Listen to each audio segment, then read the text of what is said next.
In ancient times, all kings had at their courts a court fool. And sometimes it probably was true that the fool was a who had a peculiar capacity for making inappropriate remarks. And there's something about inappropriate remarks that can be very funny. I remember as a child we used to play a game in which we had first of all a booklet with a story in it, but every now and then a word was left blank. And then you were given a pile of cards that were shuffled around the players, and in turn, as the story was read by one person, the players turned up whatever card they had and said the word. And the most extraordinary things happened. And in this way, of course, the person who could make inappropriate remarks at the right moment can sometimes bring the house down.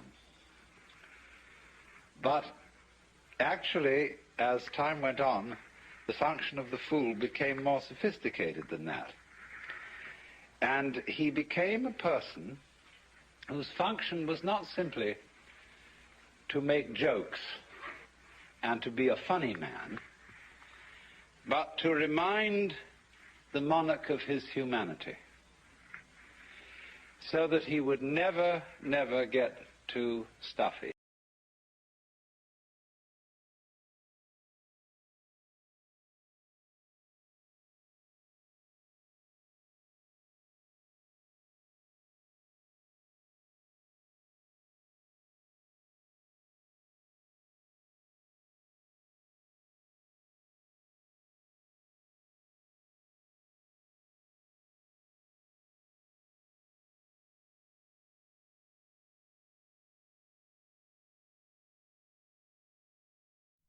So, one may claim that there is a certain series of events that sometimes needs to happen in a life, and unless these things do happen, there's like severe frustration or something of that sort. Now, there's something that I've realized mostly quite recently, which is because I have been, as you may know, spending a lot of time dwelling on fear. And now, you may see this as some kind of lecture, as Mr. McKenna would say, but I have made my own share of experiences quite recently that have shown me that there are some things which I could not learn by listening to other people. Now, this is a especially special episode for YouTube. So please bear in mind that I shall refrain from questioning, asking questions, about maybe things like pandemics or maybe things like vaccinations, right? So if you're interested, and just mentioning this, I have to say this, it's quite important. Just mentioning this right now already puts my work here at jeopardy, because there are people on the lookout for guys like me who are, you may say, stupid enough or brave enough to question the government's policy on certain topics or matters, and that are being reinforced by YouTube on its users. So whatever that means is beyond my perception, because there are so many things happening that to even consider anything as good or bad would mean that I would have to dive into very, very uncertain seas. I would have to speculate quite a bit, because what is good for one thing may be bad for another, and what is bad for one thing may be good for another. And it's always, everything has to be seen under the laws of duality, because as soon as you come from oneness and enter into the realms of humans and good and evil and politicians and what are they doing, they're forcing us and all that kind of stuff, that's already duality, because nobody's forcing anybody. They are just suggesting things, and you are gullible enough to do them. And that's basically your own responsibility, but as long as you give your responsibility into the hands of others, well, fair enough, they're forcing you, right? So, you just keep living in your weird fantasy where you are being forced to be miserable, while actually you are forcing yourself to be miserable, because you hate yourself, because people have given you the feeling, projected their own self-hatred onto you, well, and you have believed them. Well, too bad, and then there's people like me who say to you, you don't have to do that, and then you get angry at people like me because you think, well, what right has he, right? What right does he have to take away my self-loathing? Well, apparently none whatsoever. So, you just keep it, and you just keep feeling like a little piece of shit, right? And you just keep dabbling in mediocrity, which is what you've probably been doing all your life. And, you can just lean back and see how I constantly manage to outdo myself, which to me is an act of courage, because days like this, when you see me recording things or you see me posting things, that's the easy part, because that's the moment where I realized, okay, shit, I've been trying to be lazy again, but not just try, I actually was lazy a bit. And sometimes it's important because, I'm not a machine, you get that? I'm a human being with emotions and feelings. And then I get people that email me, that have the cheek to email me and ask me, if I need their help. And then I have to tell them, fuck off, man. I mean, what are you telling me to have psychotherapy if you're the one watching my content? I mean, do you get that? You are here watching my content, even if it's just a few seconds. I'm not watching your content, because either you aren't creating anything, or, I'm not interested in you. And that concludes 90%, or maybe even 99%, which may still be an understatement, of the people that exist right now. I don't really care about anybody. What I care about is doing what I want to do, And that's what I'm doing when I'm creating my content. So writing me emails and telling me, go have psychotherapy isn't really gonna hack it, because, that's not what I realized if I would have gone to a psychotherapist and I would have told that person, the things that are on my mind, it would have freaked out that guy, resulting in me spending time in a probably mental institution. Not because I'm mental, but because I would have accepted the fact, that I'm crazy and that everybody therefore has to be sane, which would then mean, right, that I need their help. Well, it's actually the other way around, because I have realized some things that most people will take decades to understand, right?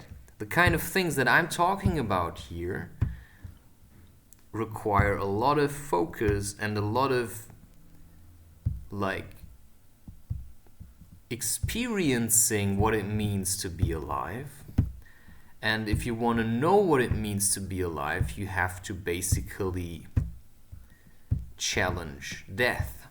Not in the sense that, I'm really stupid, I'm going to kill myself and then I'm going to see, how it's going to look. And, I'm going to, make everybody feel really miserable because, they all treated me like this. And now I'm going to shove it into their faces that it's their fault that I'm going to kill myself. And then I'm dead, and then they can all loathe each other. And because now but then you're dead, right? So what's it matter? I mean, you're fucking gone, I don't give a shit, you could say. And that, of course, is, if I'm talking like this, I'm in a space of mind where I have nothing to give anymore. I get to a place where I say, I don't care anymore. I don't care whether I upload things with Terence McKenna or Carl Jung or, my own voice. It doesn't really matter as long as whatever I have discovered, what is basically what other people already have discovered, is being shared in one way or another. And if that is through my voice or through another kind of voice, is actually quite irrelevant. And I've already done my share of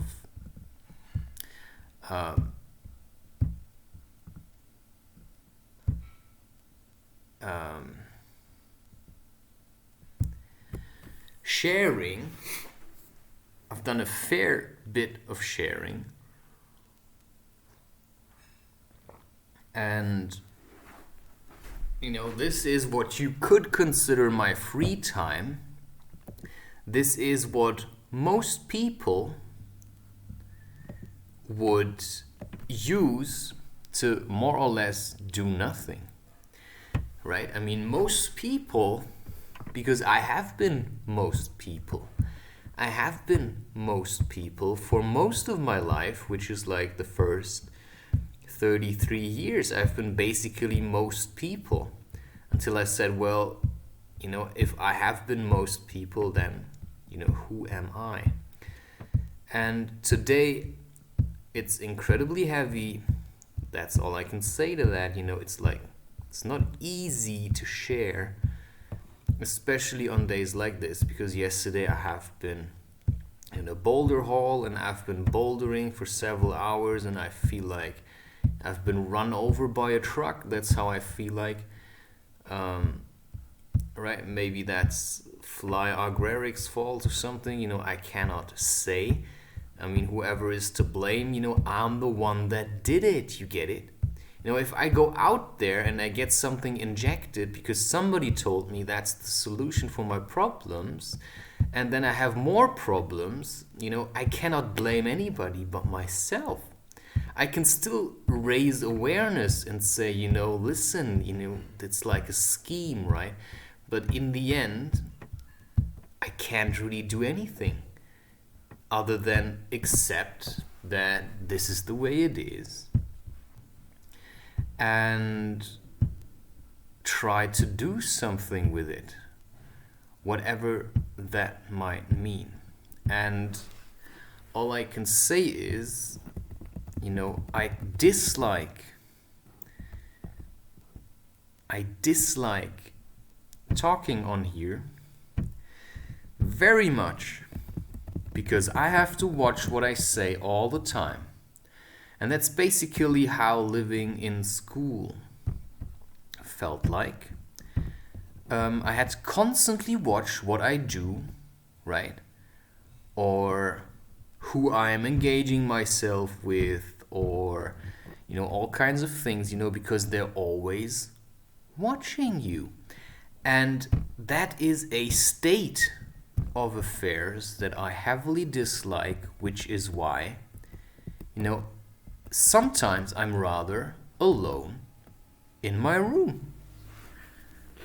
I'm rather alone in my room because here I can basically do what I want, which is something that I wasn't allowed as a child because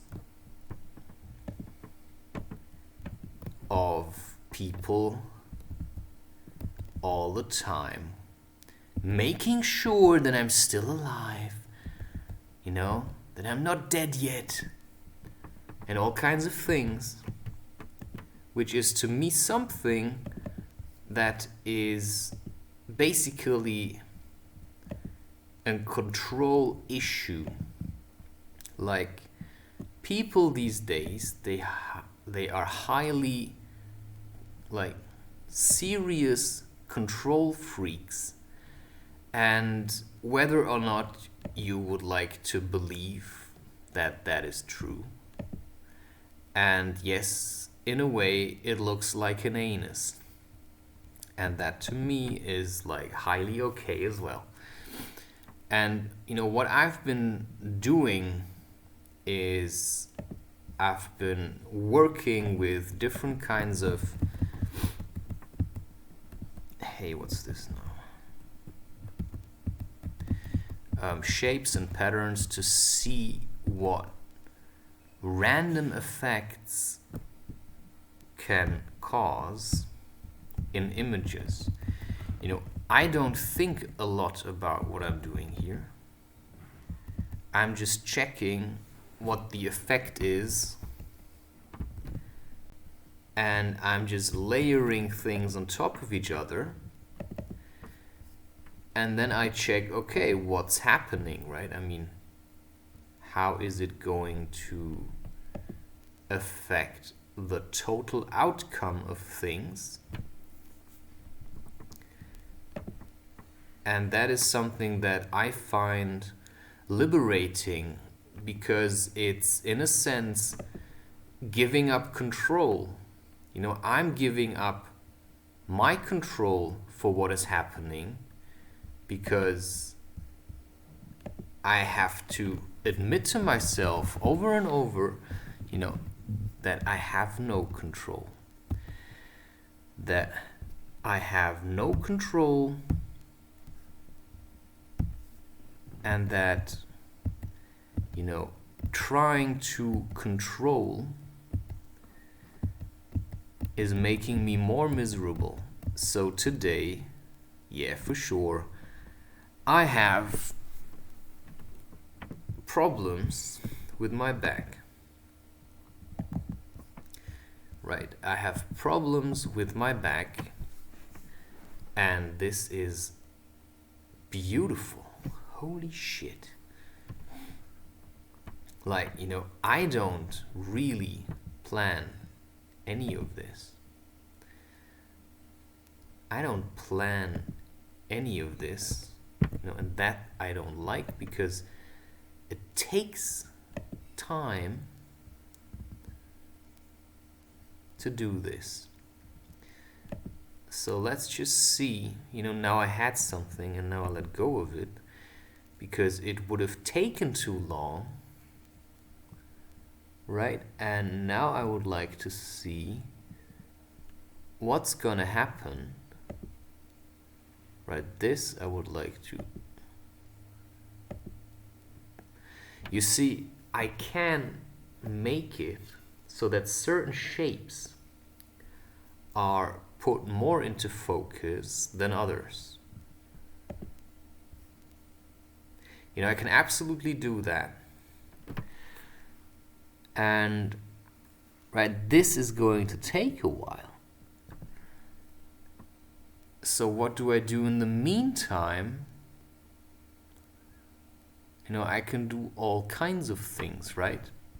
So now, while this is being rendered, you know, I could feel terrible. I could feel happy. I could feel at a loss to do anything at all. Or I could just accept that things are happening and that, you know, I have to do something to keep going.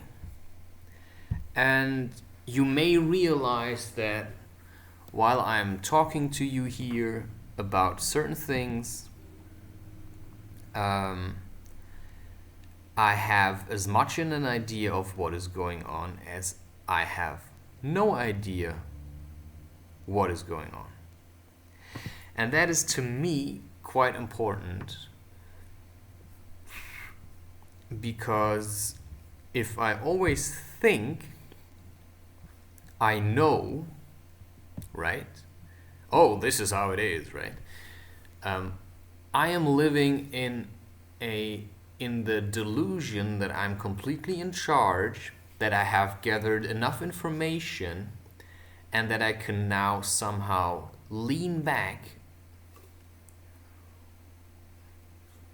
and do nothing. But the truth is that I'm still not where I would like to be. That's the absolute truth of my dilemma. And, you know, I have to learn to deal with this. I have to learn to deal with the absolute truth that right now, you know, I have to be okay with being miserable. And that's what I find a bit intimidating at times. You know, thinking that, oh my God, life is a bit weird and I actually have other things to do, which, you know, I will be doing right now. And for that reason, you know, I'm just going to let this run, and at the same time I'm going to do other things. And I'm going to allow you to listen a bit to Alan Watts and try to understand what he is attempting to talk to you about in terms of criticizing anything at all, right? So as long as you are in an institution, you know, there's always room to challenge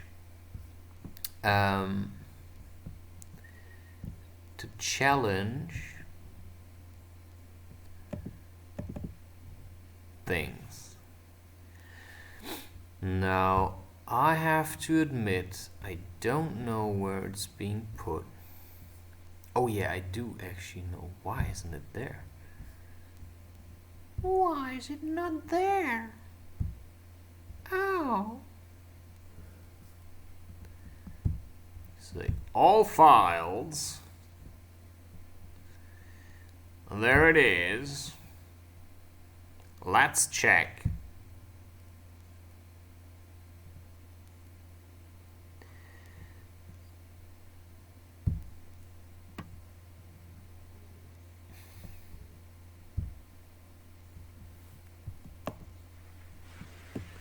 All kings Okay, right, had so at their I'm not courts going to do more a court fool. than to just let this play And sometimes And it probably turn was off true the microphone. that the fool was a crazy person who had a peculiar capacity for making inappropriate remarks. And there's something about inappropriate remarks that can be very funny. I remember as a child we used to play a game in which we had first of all a booklet with a story in it, but every now and then a word was left blank. And then you were given a pile of cards that were shuffled around the players, and in turn, as the story was read by one person, the players turned up whatever card they had and said the word. And the most extraordinary things happened. And in this way, of course, the person who could make inappropriate remarks at the right moment can sometimes bring the house down. But actually, as time went on, the function of the fool became more sophisticated than that. And he became a person whose function was not simply to make jokes and to be a funny man, but to remind the monarch of his humanity, so that he would never, never get too stuffy.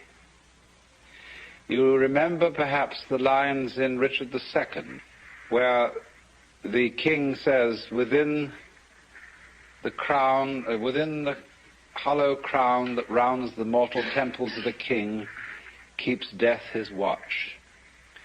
And there the antic sits, the antic being the court fool.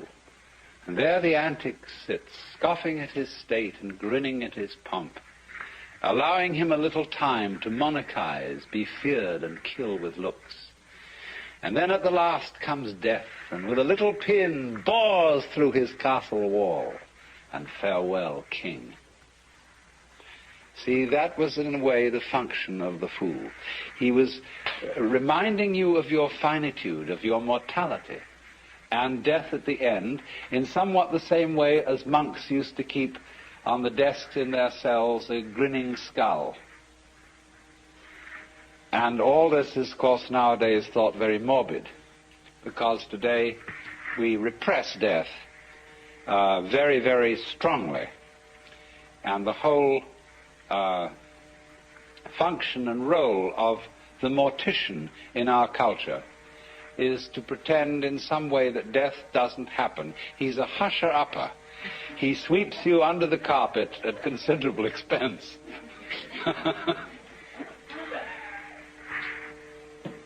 Now then, I try to think whether there is any institution in modern society that really corresponds to the court fool. And there isn't. There is, of course, the political cartoonist, there is the satirist, there is the commentator, but he doesn't sit in the president's office. And the president can ignore him altogether if he so chooses. We don't like nowadays anyone to suggest that our social institutions are not altogether serious. We can't stand it because we are much too insecure. And this is a very dangerous state of affairs. And so it really is high time that in many ways the institution of the fool was reintroduced. I want to point out a parallel to this. In some ways, the fool, or the joker, and the monk have a parallel function. The monk is a person who abandons society. He is an outlaw, only he's an outlaw on the upper side instead of on the lower side. As the ordinary criminal is, as it were, below caste, the outlaw, in the sense of the monk, is above caste. And in the Buddhist religion, at its inception, the followers of the Buddha wore those dark yellow robes because those were the garments of criminals. It's just as if today we were to take the kind of blue jeans they wear over in San Quentin and go around in those, or the old-fashioned striped things that were put on jailbirds. And so they took on the garments and external appearance of the lower outcast, but they were in fact respected as upper outcasts. But in modern society, it is very, very difficult to be in that position. For example, in such a true republic as France, every monk and priest is subject to military service.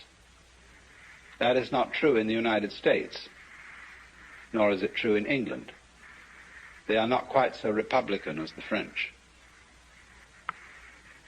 But in this kind of modern society, more and more, you must belong. As Thoreau said, wherever you may go, men will seek you out and compel you to belong to their desperate company of oddfellows.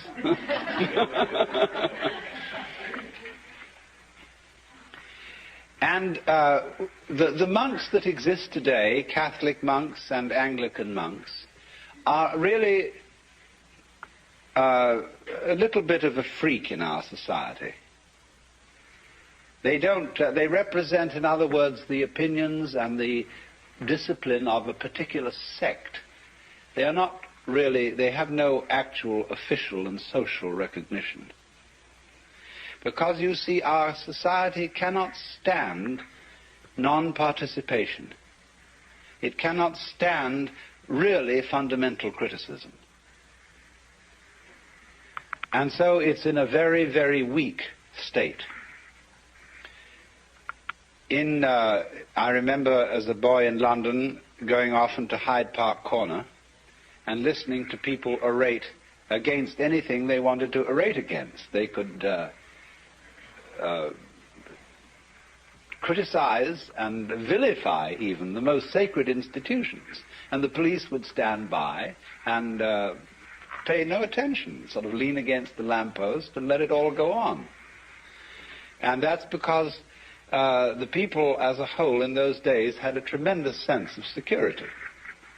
They knew they were right, and therefore there's no point stopping anybody from criticizing them. But when you're not sure you're right, you have to stifle criticism completely. And the worst kind of criticism is the person who pokes fun. Non-participation of the monk isn't so bad, but the person who somehow suggests that society occasionally is something that needs to be giggled at. You see, this is the whole position. The joker doesn't outrightly deride things. He's not a slapstick comedian. He gives people the giggles about things that they thought were terribly sacred. And that is extremely demoralizing. So, in our day and age, you see, you must belong. And we need to relax on this and allow for non-participation under certain conditions, and these are the ancient conditions. That the person who does not participate in society cannot call upon society for certain things. He cannot call upon the protection of the police or of the army. He cannot call upon education for his children. He's not supposed to have any children. He may, I suppose, in this day and age, make what arrangements he chooses about his love life. But he mustn't be the head of a family, and he mustn't feel entitled to the protection and support of the community. If the community respects him and wants to support him just out of its own free will, then that's their affair. So that's the way of the monk. But the fool is in a different class from the monk. And to understand his role fully, we have to go into a number of preliminary things, the most important of which is to understand the nature of a social institution. Because, you see, the standpoint of the fool is that all social institutions are games. He sees the whole world as game playing. And that's why when people take their games seriously and put on stern and pious expressions, the fool gets the giggles, because he knows it's all a game.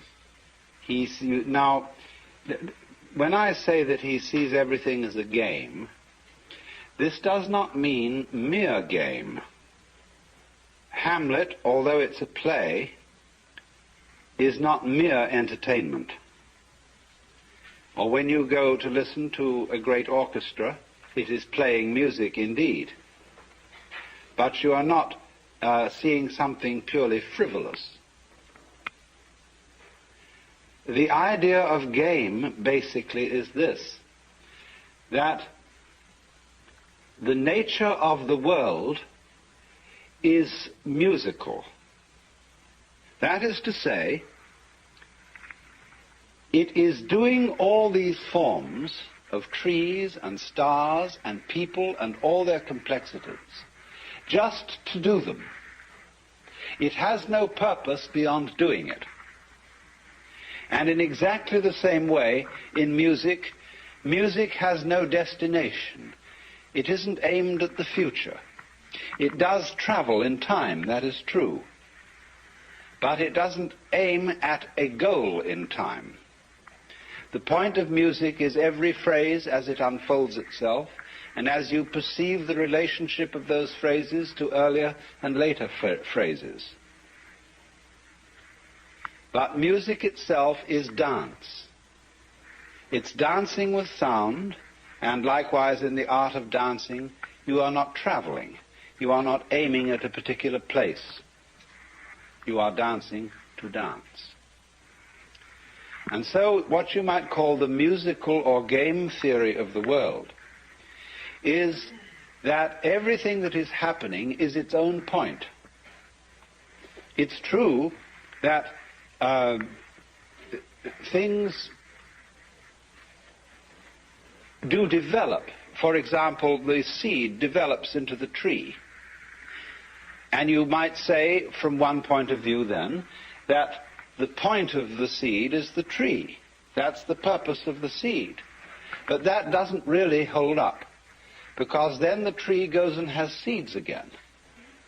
And so you might say then that the purpose of the tree is the seed. Which is which? The whole thing is one process, you see. They really aren't parts. The seed isn't one event and the tree another. It's all one long continuous event, going on and on, just for the sake of going on and on. Now, of course, you can read purpose in it in another way. That is to say that a tree is only possible in a certain kind of environment. There have to be, for there to be trees, there has to be a certain kind of temperature, a certain kind of atmosphere, and there have to be insects, and there have to be bacteria in the soil, and there have to be weeds, there have to be birds. All kinds of things are necessary if trees are to live. So you could say this is symbiosis, that the tree lives to look after the birds and provide them with perches, that the birds live to eat the worms which might destroy the roots of the tree, and so everybody lives to support everybody else. Well, the word to, or in order to, is not quite correct. It's a little clumsy. What we should see rather than that is that the whole relationship of trees and birds and worms and bees and so on is a network. And every aspect of the network, you might say every part of it, depends for its existence on every other part. That means, you see, that the network as a whole is a single organism. Just as in your own physical body, and you call yourselves a single organism, there are billions of creatures. of very different kinds. And they're all running around inside your bloodstream and doing their stuff. They're having battles, love affairs, all kinds of things. And this huge variety of stuff going on constitutes your life as an individual. And so in turn, you are some kind of a little wiggle in some other sort of stream which constitutes a larger organism yet. And but really and truly, this tremendous network doesn't have any separate parts. It's not like a machine. A machine is a lot of separate parts that are put together. Whereas this is different. The parts of this machine, of this network, don't come into it from outside. I mean, when you drive your car up to the shop and you want a new carburetor or something, they pull the old one out and they take another one off the shelf and jam it in. So it comes off the shelf into the car. But in this network of life that we live in, things don't come in from outside. Everything that comes into it comes from inside, which is a giveaway that the whole thing is really one process, and it's all a game, because in the sense that it has no other object than doing what it's doing. That's the fun of it. But it plays, you see, parts. It varies itself.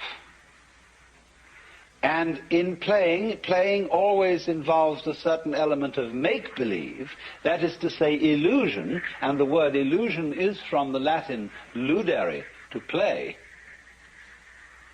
It involves the illusion of the parts being separate.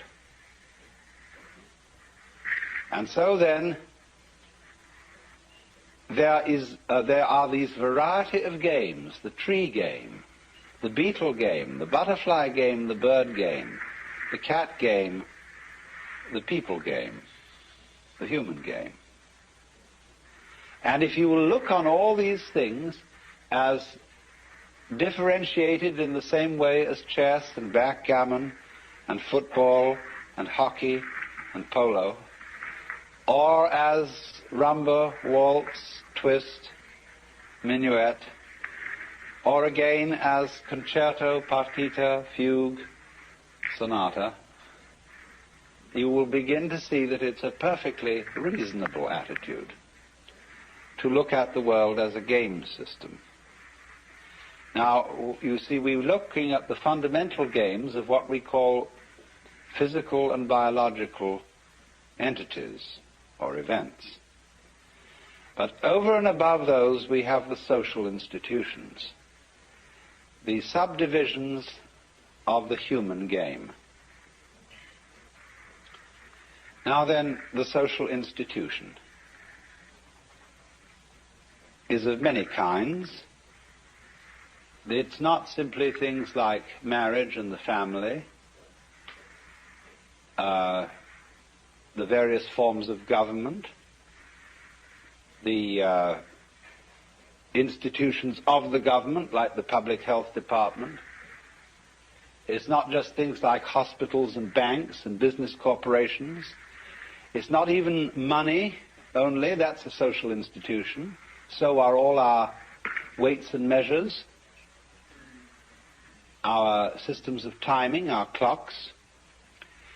And you see, what makes these things social institutions is that they are, in another sense, conventions, things that we agree upon. From the Latin convenire, to come together.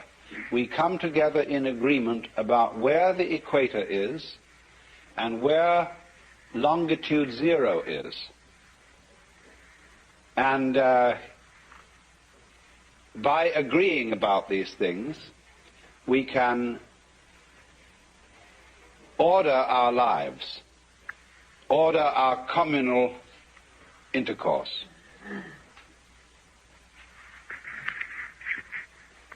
I have sometimes mentioned the Buddhist and, well, they're mainly Buddhist divinities who you see guarding temple gates. and they're called the heavenly kings, and they're always very fierce, and they carry weapons. And they are the guardians of the 10 directions. In Buddhist philosophy, there are 10 directions, the 8 points of the compass, and up and down. And it's terribly important to keep the 10 directions clear, because if I am not clear about it, I could never meet you at the corner of 5th Avenue and 42nd Street. So I wouldn't meet you at all. I could never have a date without knowing the 10 directions. And so these Dharma kings are the cosmic traffic cops. And they're keeping everything straight so that everybody can know where they are. So these are the guardians of the social institutions. The agreements we have to make about money and language and law, and also about certain values. Some of these values vary startlingly, but they are still social institutions. Did you realize pain is a social institution? In some cultures, like ours, it's very unpleasant to go to the dentist. But there are cultures in which dentistry is no problem at all, but on the other hand, they have extreme pain when their fingernails are cut or their hair is cut. We are very largely talked into pain in extreme childhood. And it varies enormously as to what may be considered painful. And I think it's not only human beings who do this, but animals do. Experimentation with hypnosis shows that pain is an extremely relative thing. Maybe you have to have some pain, but where you have it is very, very variable. Also, we know, too, that social institutions govern what we notice. An American male pays relatively little attention to the back of a girl's neck. And it's perfectly okay for her to grow her hair down long and cover it. But to a Japanese, the back of a girl's neck is the most exciting sexual feature. And so when you see a well-dressed Japanese girl, her kimono hangs a little bit down the back like this, exposing her neck. They pay no attention, though, to breasts, which seem to so fascinate the American male. It just doesn't seem to appear. And the way that a traditional Japanese woman clothes herself is exposing the neck, but looking very flat in front, and not at all showing the hips. She's willowy. She doesn't look very willowy underneath, as a rule, but she does when dressed in a kimono. Now, so you see, it isn't just that nature has built in to the human organism certain attractive features about other people. It's the social institution of what is to be attractive. And of course this comes out very, very strongly in the vagaries of fashion and how to do one's hair, paint one's face, etc., etc. But now, social institutions go a great deal deeper than anything we've mentioned. And the most important kind of social institution is that which has to do with role-playing. Who you are. Now, when we ask the question, who are you? People think of this question in two different ways. One person, when asked, who are you, will answer, I'm a doctor. Another person will fall silent because he realizes how profound the question is. He realizes that he's been asked what his ego is. But a lot of people don't realize that when they are asked, who are you? I have noticed just a little bit of difficulty in my investigations of discussing identity with people, that they fix on their role and use that to describe their identity. Their name, their family, their place in society, what they do, what their hobbies are, and so on. All these are roles. And then also there is the role of character playing. All people are more or less taught to act. We are all hams from the beginning. And we were schooled in acting in our childhood, although it wasn't called that. It was called education. It was called upbringing. But a great deal of it is schooling in acting.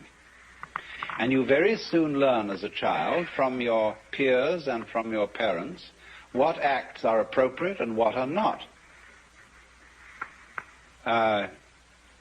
It is the concern of all parents that their child learns a role in life and has an identity by which the child can be recognized. It would be extraordinarily disconcerting, wouldn't it, if a child had one personality one day and another the next.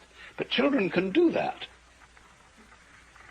Don't you remember as a child that you were many different personalities, depending on your environment, that you were one person at home with your parents, you were quite a different person out alone with other children. Then when you went to visit your uncle and aunt, you were somebody else altogether, and so on. And finally, the whole trend of education is to shake all this down and make you more or less constant in every sort of social environment that you enter, so that everybody knows who you are. Otherwise it's disconcerting, you see. So we are made to believe that we have a real self. That is to say, somebody who we really are and whom we have to find. To find yourself, to settle down, to grow up, you see, means to fit into a role.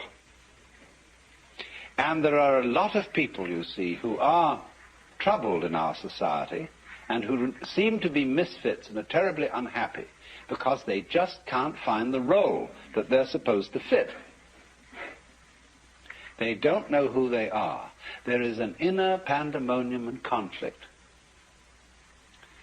But it's obvious, isn't it, that the role you play is a social institution.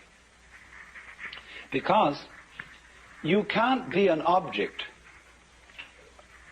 to your own consciousness, at least not in the ordinary way. You are a subject from your own point of view, and you can only become an object to the extent that you adopt the attitudes that other people take towards you. Other people, from the beginning of life, are mirrors, and by the way they respond to you, you begin to learn what they think of you and therefore who you are. We all tell each other who we are. And so the role we play, the identity that we have in that sense, is a social institution. But going further, there is the ego itself. There is this feeling that inside us there is an I center which receives experience and directs action. And this is the inmost myself. And we have all, of course, been taught in this day and age that if this is not our soul, it is a function of our body, it is a chemical sort of efflorescence of the brain, the feeling of I. Now, as I have told many of you before in various ways, this sensation of being a separate I, cut off from all other I's, is an illusion. It's a pure hallucination, because that is not the way we are functioning physically. We are functioning physically not as separate entities, but as beings that live in such a close relationship with everything else that there really is no way of dividing us from it. And so you see the mystic in all times and places discovers the illusory nature of this ego and realizes with a glorious shock that the true I myself, the thing that one really is fundamentally, is the entire game. The works. Some people call it God, or Brahman, or the Tao, or whatever you want. The name doesn't make the slightest difference. Anyway, that fundamentally what you are is the which than which there is no whicher. And so relax, don't worry. Because you don't, you see, this doesn't ordinarily come into consciousness in just the same way that the structure of your brain doesn't ordinarily come into consciousness. It's very much there. But you don't see it directly and you have no memory of it. So in the same way, you have no memory of being the which from which there is no whicher. But there's no need to have a memory of that, because the thing doesn't need a memory. Memories are only necessary for creatures that have to defend themselves. And of creatures that have problems, they need memories. But the perfectly gloriously happy person wouldn't remember anything, because every experience would be completely satisfactory. All memory is really a form of regurgitation of undigested experience. But you see, also, don't forget, as we all know, memory can be fun, and so can burping.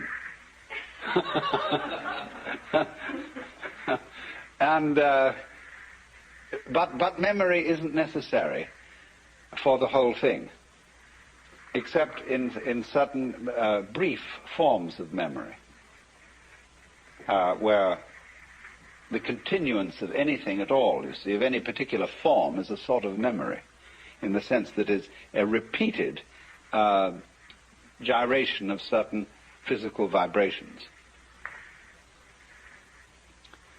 But it's possible, you see, to wake up and realize that your ego is a game, and that what we call the necessity for survival is also a game. But society is playing a very, very weird game, the first rule of which is this game is not a game. This game is serious. And so the great social institutions that we inherit from the past, like the church, are places to be serious. I don't think there ever was a jester in church. Of course, the church formed itself around a particular jester, and who couldn't be stood and so had to be crucified. It was just too much. But the whole attitude, you see, of the church is that you are standing in the presence of the most serious God the Father, who really is in earnest and no fooling, you see. And everybody has to keep a straight face. And so also in the court of law. In our excessively serious society, I was giving evidence not so long ago, and the two defendants were smiling at each other. And the judge suddenly rapped his gavel and said, "You young men ought to realize that you're on trial for a very serious crime, and it's no joking matter. And I want to see proper behavior and conduct in this court. And the attorney stood up and said, "Your Honor, this is the first time they've ever been on trial and they're not used to these things." And he said, "Well, it's about time they learned."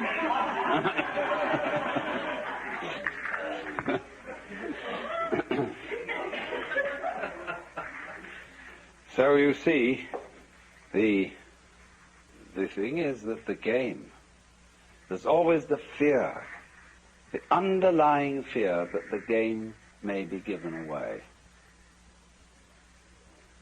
Now that fear isn't altogether unreasonable,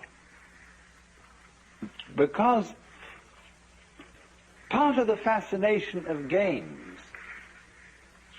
is to get involved and in a way to forget that they are games.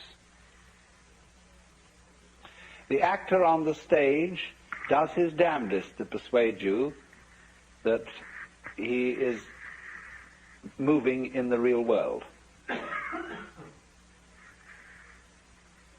And children love to get completely absorbed in their games and get the actual thrill of adventure in playing at war and so on.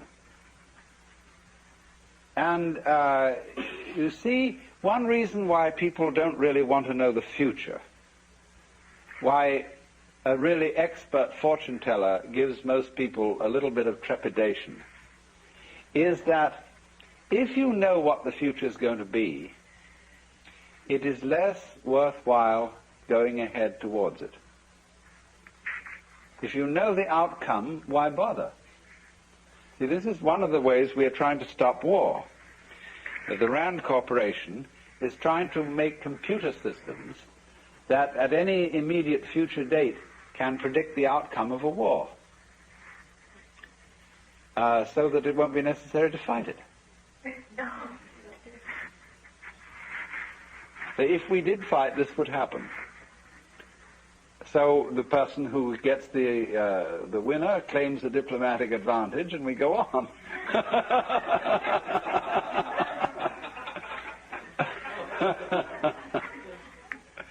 So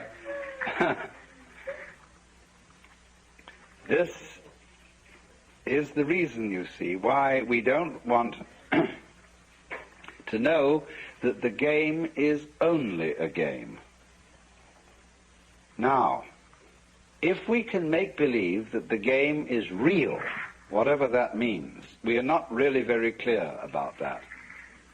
That somehow we know what it means in our bones if we don't know very well in our heads what is for real. And we're always testing things out, what is for real. But when the whole world game becomes too real and people become too earnest, it's highly necessary to play a new game, which is the game of game against non-game. As how far can you get away with giving the show away about the game? Nobody really wants to go the whole hog until you're ready for final nirvana. You know, then you give the show away so far as you're concerned. And that's it. But in the meantime, the fascination of seeing how to put together, knowing it's a game, and still playing it. And doing this is what in Mahayana Buddhism is called being a bodhisattva. A bodhisattva is a person who doesn't give his show away completely. He doesn't simply release his consciousness from playing the human game. He is released and yet still in it. He knows the human game is the game, but he goes on playing it with considerable gusto. And his gusto derives in a great deal from the fact of knowing it's a game. You see, you can do that. And it's one of the peculiar properties of self-consciousness, to be able to know it's a game and yet enjoy doing it. It's like being happy and knowing you're happy. Now, a lot of people are afraid of that. They feel that if the moment they say, well, I'm happy, that it'll somehow stop. That it'll be like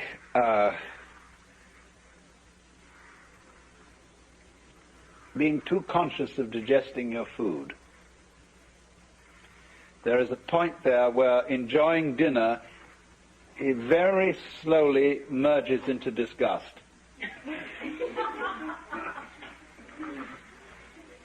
But it needn't be like that. The real gourmet never gets into that bind. And so in the same way, the doing something, being happy and knowing that you're happy, has about it a certain quality of what I would call resonance. For example, if I talk in a room which is completely soundproofed, it's terrible. I can't stand it. There's no resonance. No little tiny echo. I feel I'm talking into the proverbial wet blanket. But if there's a little resonance, if there's a feedback, you see, that makes the thing go vibrate a bit more than it ordinarily would, so one gets feedback from an audience. And it's much easier to talk to an audience than it is to a microphone, because there's feedback. And so consciousness is feedback. So for that reason, your voice sounds better when you're singing in the bathtub than it does when you're singing out in an open room, because you get resonance. And so we put resonators, like say a guitar or a violin has a sounding box in it. That's a resonator to make it echo a bit. And so great churches at one time was, or still are, built by acoustic experts. So concert halls, to give them the proper resonance. But when resonance gets too much, it starts chattering. It gets a system of echoes set up. And some of the old cathedrals which weren't built with acoustical knowledge, you can hear the echoes of the choir going on forever and ever and ever. It sounds very marvelous from a certain point of view, but it's not from a musical point of view. It's a kind of it's more sentimental. And we used even to be taught to sing in church with an echo technique in the voice. So that even if you weren't in a great cathedral with its echoes, you'd slightly sound as if you were. Isn't that trickery for you? That's real showbiz.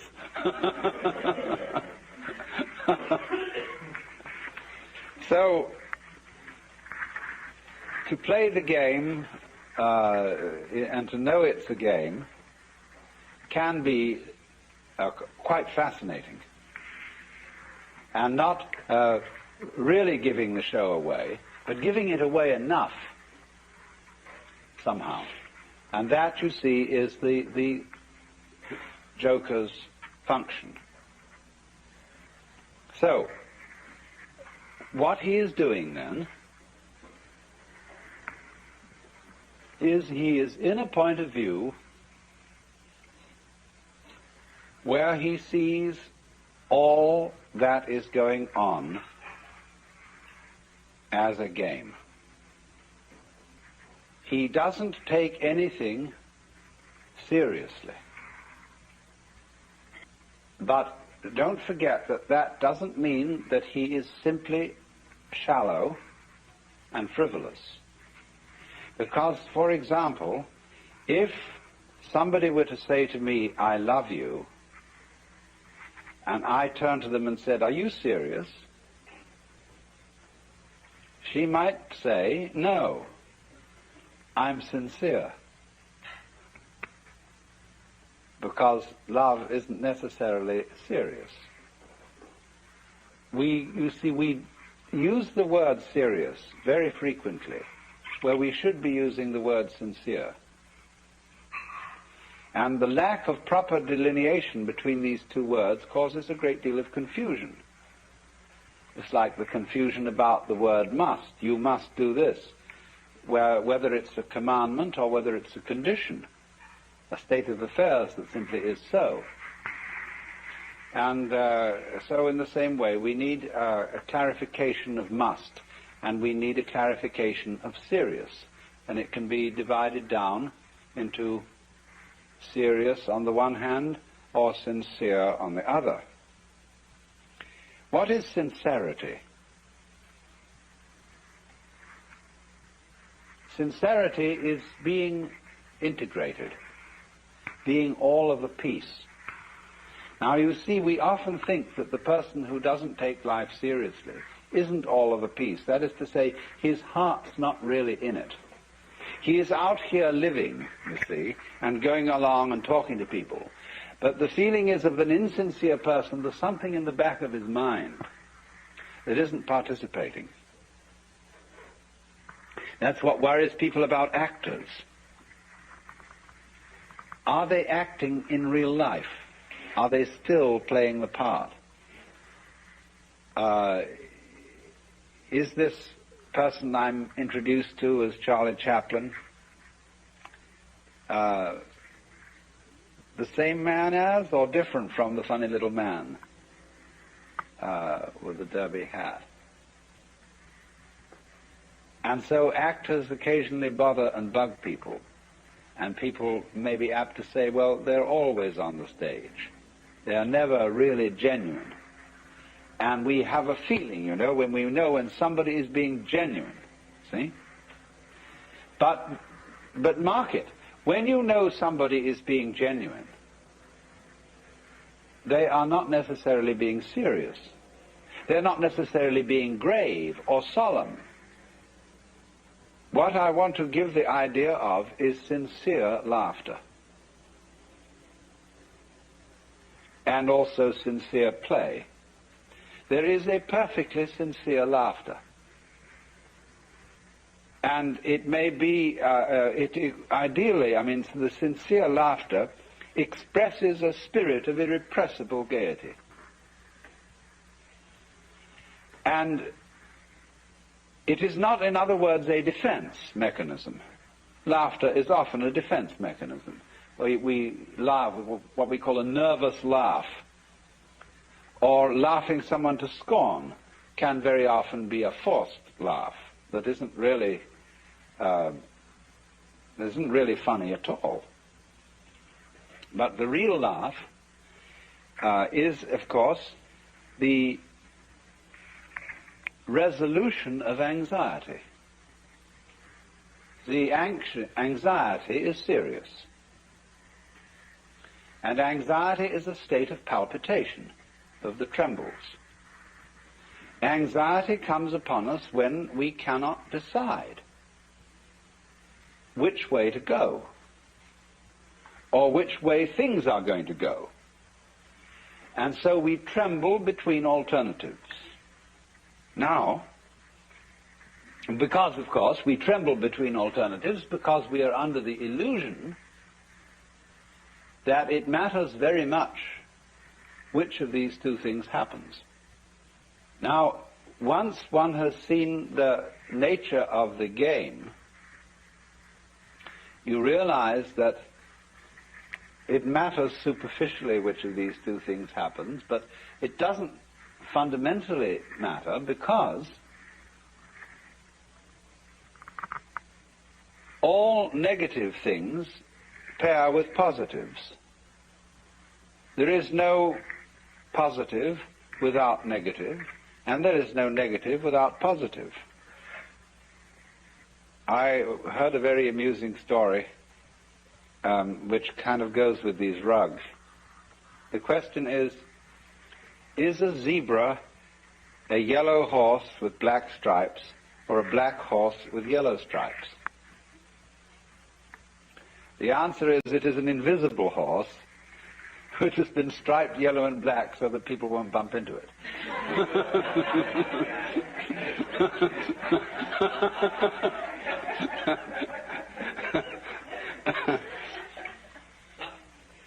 Now, in a similar way, reality is an invisible state of affairs, beyond all description and thought, but it has been striped black and white, so as to be seen. And this is life and death, up and down, sound and silence, the whole vibratory character of being. And the game, the fundamental game that the universe is playing, is to forget that this is so.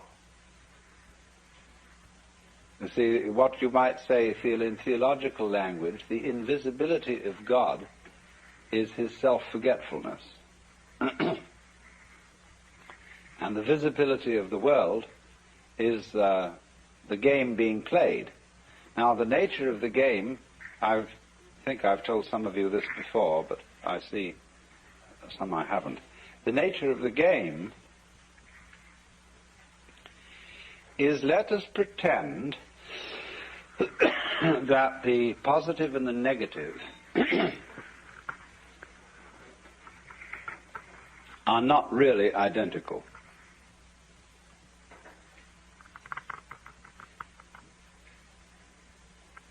You see, they're explicitly different, but implicitly the same, because they always go around together.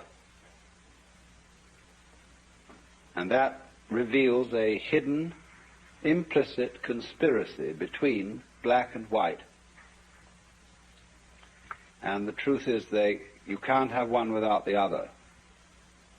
But if we can pretend that they don't go together, that they are actually enemies, then we can have all sorts of games. The first game of which is, oh dear, black might win.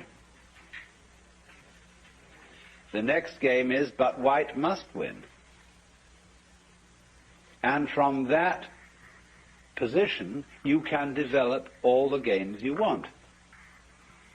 And it's interesting, isn't it, how so many of our table games, like chess and dominoes and checkers and so on, use the black and white pieces. And you can find in the conventions of chess, one could discuss all the problem in terms of chess. When I bring up the joker, of course, we're in a way discussing it in terms of the game of cards, because the joker is the card beyond roll, the card that's wild, that can be any card in the pack. In other words, it's delivered from being a particular someone and can be in anyone. And it pops up here, and it pops up there, and it pops up here. And you never know, where is the joker? Who is the joker? You see? The thing that we have to understand, really, is that all the roles are the joker playing them. And the joker is looking at you out of all pairs of eyes. There he is. Only he's pretending very often that he's not the joker at all. Oh no, this is just me. I'm not the joker. Where is the joker? Now, to revise a little bit about this morning's talk so that we're all up to date,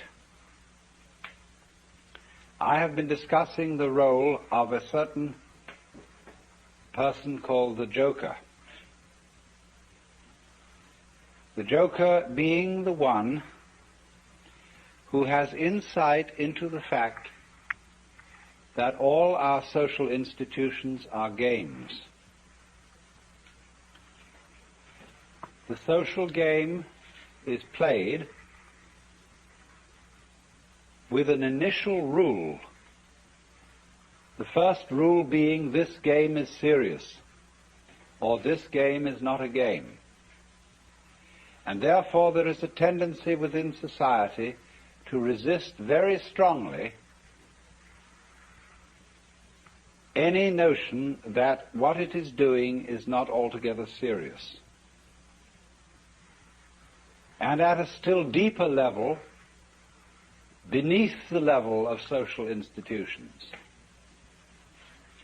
There is also the recognition on the part of the joker that the basic forms of nature are also games.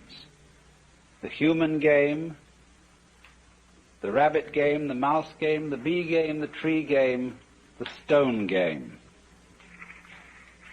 Because all these are forms of a musical nature, that is to say, they are forms played for themselves. They are played in the most intimate interconnection and interrelationship with each other.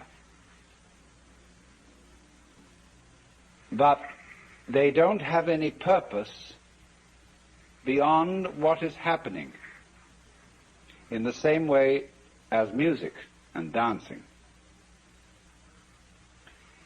But when people take games seriously, and part of the fun of a game, you must remember, is to take it seriously,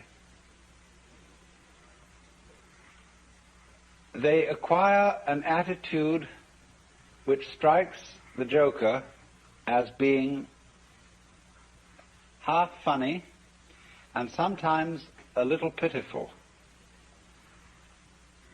A good joker is inclined, really, not to laugh at people, because if a person is terribly seriously involved, in the sense of the kind of person we call colloquially a square, the joker feels sorry for them because they live a deprived life. But the point is that he is the one who is a wild man, which is to say, he has no fixed role. He can play, as the joker can in the deck of cards, any role. And in a way, in that sense, all of us are roles of the joker. Because the real joker, of whom any human joker is a manifestation, the real joker is Brahman, is the ultimate player of the game, the divine ground of the universe. So then,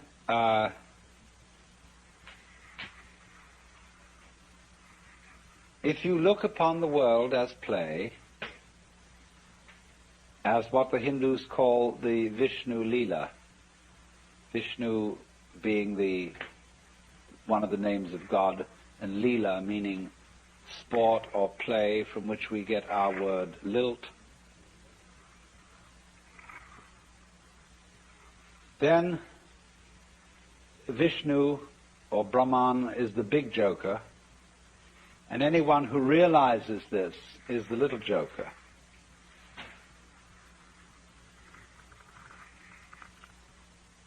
And the art of the joker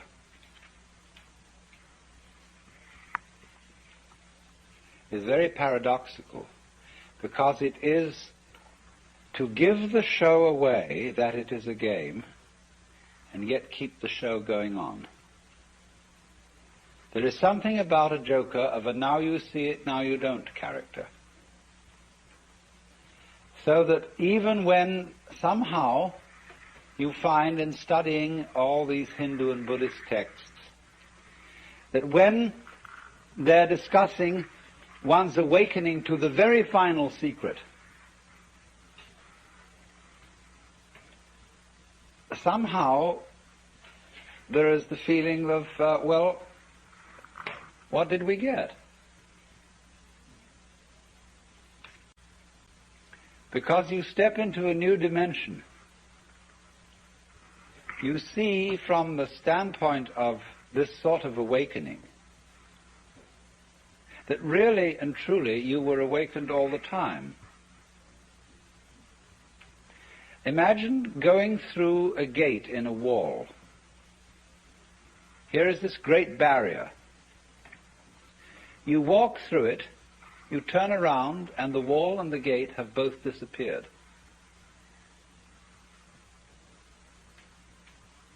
And you see you were always there.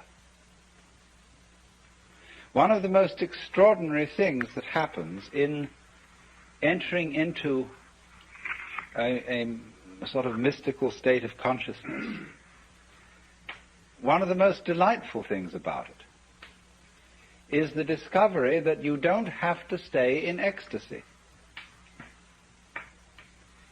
That ordinary consciousness is all right too. That is part of the whole total fitness of things. You see that everybody is, as it were, right in the place where he stands.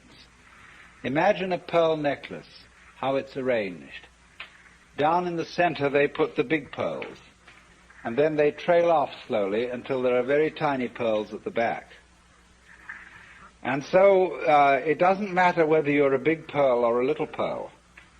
You all constitute the harmony of the whole. So they say in Zen Buddhism, a long thing is the long body of Buddha, a short thing is the short body of Buddha. Or in the spring scenery, there is nothing superior, nothing inferior.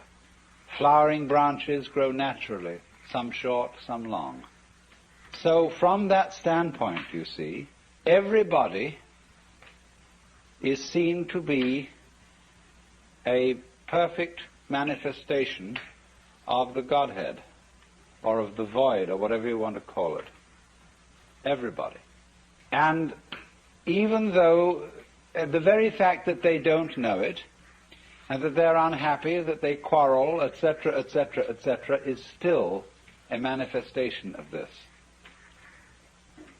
The whole thing is seen like this. Just as I was discussing the balances of a garden in which the birds eating the worms and the snails eating the lettuce, all these processes of conflict build up the ongoing miracle of the garden itself. So in the same way, things that you see in yourself as neuroses, as forms of ill health, as things that you shouldn't be, they are your slugs and worms.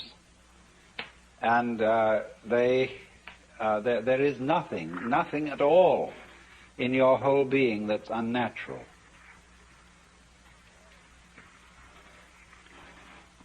All of it is an integral part of the game. And if you weren't as awful as you are, you might be creating very serious trouble.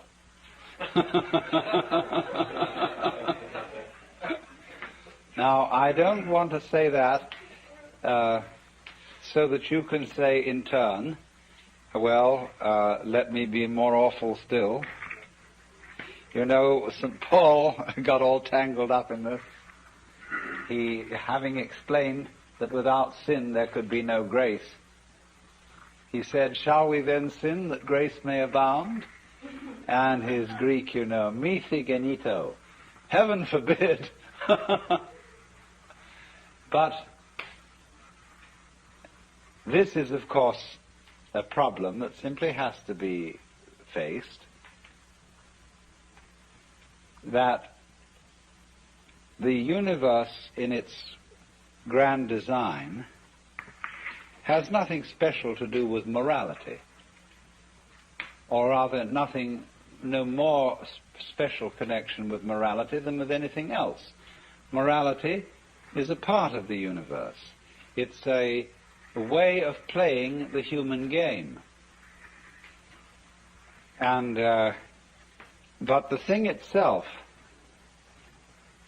is really beyond good and evil. Now, as I see it, that's the way it is, and whether one likes it or not, it's always still up to you how you want to behave. if we try to get people to behave decently by scaring them and saying that if they don't behave decently, they'll be out of sorts with God, this doesn't help at all, because it merely inculcates a new kind of fear and a new kind of false basis for morality. One can only be moral because you like to do it that way. There really is no other reason whatsoever. And to try and find other reasons always perverts morality. In just the same way, the powers of the universe, the power of fire, the power of electricity, the power of steel, they are neither good nor evil.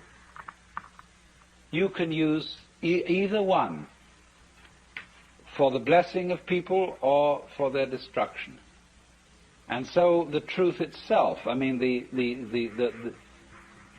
foundation reality of the world is something like that. Although it does have this certain edge to it, and so does all human activity. And the edge is something like this. Those powers that we call positive are always in a process of overcoming those that we call negative. It's the nature of the positive to win and the nature of the negative to lose. But win and lose always go together. Nobody wins unless somebody loses. Nobody loses unless somebody wins. Their relationship is transactional in the same way as buying and selling. But if it were the other way round, you see, if the negative were always in the situation of overcoming the positive, you would get a universe that would not be a continuing game. It would be 100% tragedy. You see, the positive and the negative together constitute existence. We have to use existence as a neutral word that doesn't have as an opposite non-existence. Existence already includes non-existence. You could say being and non-being constitute existence.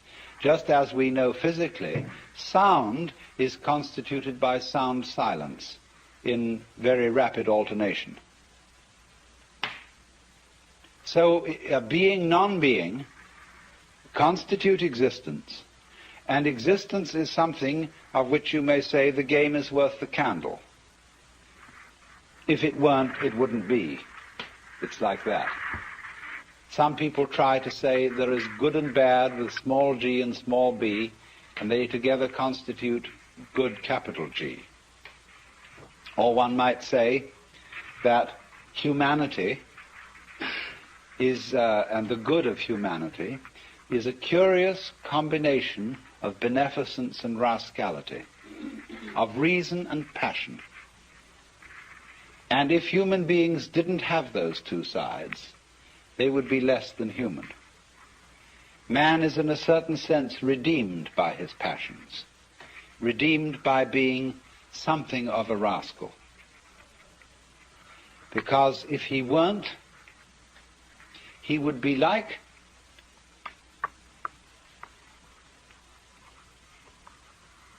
a stew with no salt in it. The salt somehow is something that in a large quantity is horrible, but in a certain small quantity delightful. And so everybody has to be salted with a certain amount of unrespectability. Otherwise they're impossible and intolerable. The only thing is, as a fervent cook, don't overdo it. It is in that respect, you know, that it's said of great gurus in India. They have a very funny thing they say. People, Westerners, go over and they meet this man who's supposed to be extremely holy. and they're all agog, you know. And then after spending a few days with him, they begin to wonder. They find he smokes cigarette. They find that he occasionally loses his temper. And they begin to think, well, is this man so holy after all? I mean, he surely should not be dependent on these little habits and luxuries and so on. And then they find he has a girlfriend. And then they leave because they're so scandalized. Well, then the Hindus say, now you shouldn't get so upset about this, because if this man didn't have a few little vices, he would cease to manifest. He would simply disappear. And he has to have these things to keep him grounded, to keep him in the world. Or if suddenly, you know, he gets terribly angry with a certain student and seems to lose his temper, they say, oh, no. That's a tactical anger. That he did on purpose to wake you up to something. It was for your own development and for your own good. He didn't really feel angry at all.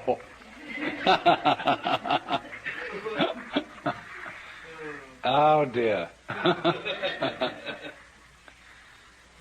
But do you see the point? There is something in the fact that if he didn't have these little attachments, he wouldn't be manifesting. He'd simply disappear. There's something in that, only don't take it too piously. I think you get the point. So then, we now have to explore a very important aspect of the Joker as equivalent to Gurdjieff's Sly Man. You see, he points out the four ways: the monk, the fakir, the yogi, and the Sly Man. And all the first three ways are ways of great difficulty.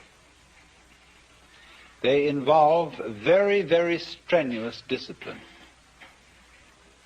And of course, as we get it through the books about Gurdjieff, the way of the Sly Man involves a discipline too.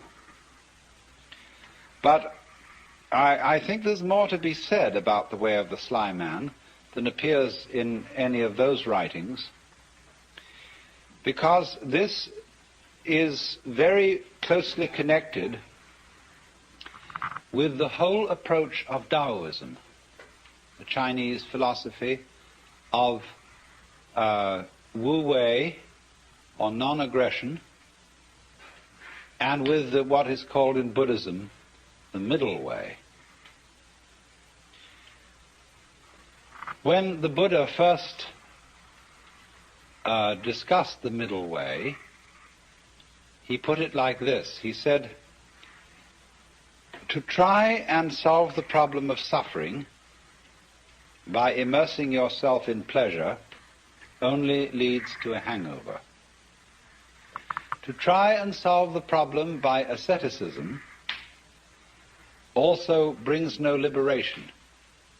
You merely get tied up in a kind of masochism where you say, I know I'm right just so long as I'm hurting. And all that is doing is expiating your kind of infantile guilt sense. So he said there is a middle way between asceticism on the one hand and hedonism on the other. But actually, the middle way is more subtle than that, and it's beautifully discussed in Professor Baum, a book called The Philosophy of Buddha. That's B-A-H-M, Professor of Philosophy at the University of New Mexico. And he gives a very, very fascinating analysis of the middle way in the form of a dialogue, whereby it works simply like this. The student brings a problem to the teacher, and he says, I suffer, and it's a problem to me. And the teacher says you suffer because you desire. If you didn't desire, you wouldn't suffer. So try not to desire. And the student goes away and says, I'm not very successful in this. I can't stop desiring. It's terribly difficult. And furthermore, I find that in trying to stop desiring, I'm desiring to stop desiring. Now, what am I to do about that? And the teacher replies, do not desire to stop desiring any more than you can. And so the student goes away and practices that. But he comes back to the teacher and said, I still find myself desiring excessively to stop desiring, and it doesn't work. So the teacher says, do not desire too much. He went through the whole number of the pupils. Not to desire, to stop desiring. Now, do you see what's happening? Step by step, almost like Achilles approaching the tortoise, the student is being brought together with himself to the point where he catches up with his own inner being and can accept it completely. And that is, you see, the most difficult thing to do, to accept oneself completely. Because the moment you can do that, you have in effect done psychologically what is the equivalent of saying in philosophical or theological terms, you as you are now are the Buddha, just as I was explaining a few minutes ago. That's unbelievable. Because we are always trying to get away from ourselves as we are now in one fashion or another. And it's only we will only stop doing that through a series of experiments in which we try resolutely to get away from ourselves as we are. So that is the middle way. But ordinarily, in these other ways, the way of the yogi, the fakir, and the monk, the individual makes a big thing out of the work of liberation, and especially likes the kind of teacher who will put him through the most severe paces.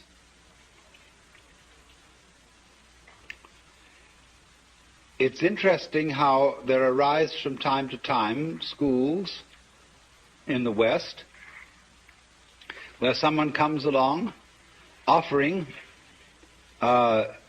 people say, look, it's all very well to go to discussion groups and talk about these things, but that's not the real thing. What you need is really to get down and do some work. And often these teachers are very rude and very stern, but people love it. And such a person will always attract a great following. Because people get the feeling, now we're at serious business here. This is really something, you see. And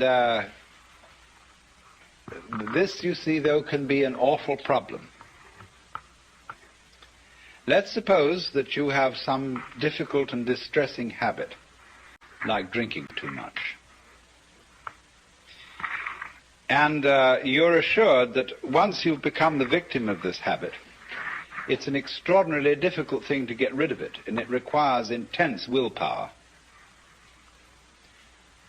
And so that kills you right off. You're a dead duck from then on. It's as if, you see, you had said to the devil one morning, look, I'm going to get rid of you.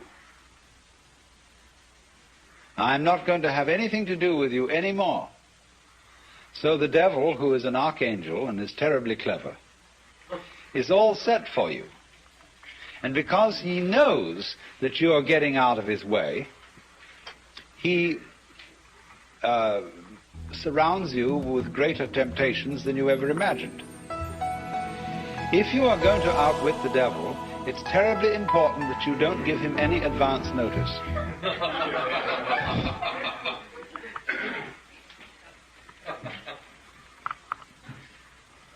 And this is where the work of the sly man comes in. Put it in other terms, in Hindu or Buddhist terms, in the popular terms of popular Hinduism and Buddhism. Liberation is getting out of the toils of karma. It's like this. During your many past lives, you've done all kinds of deeds, good and bad, and you are reaping the consequences of these deeds today. And also today you're setting up future consequences. Now, before you can be liberated, you've got to pay off your karmic debts. And so the moment you set your foot on the path of liberation, you are apt to find that all your karmic creditors will come to your door. And that's why it's often said that people who start out on a serious work of yoga suddenly get sick and lose their money and their best friends drop dead and all kinds of ghastly things happen. That's because, you see, they served notice that they were going to do this. And so all the creditors came around. If you're going to leave town and you owe lots of money, you know, you mustn't announce that you're leaving or give a farewell party to your friends because the grocer will find out. So the art of the sly man is to make no contest, but simply to leave without one word. In other words, that's the meaning of Wu Wei in the technical vocabulary of Taoism. Wu Wei, not to interfere, not to force things. That's the best translation of Wu Wei, not to force things. But so he just drops it like that. But you're in this respect, you see, you're your own worst enemy. Because even if you serve notice privately on yourself that suddenly you're going to drop it all, already the devil knows. Because who do you think the devil is?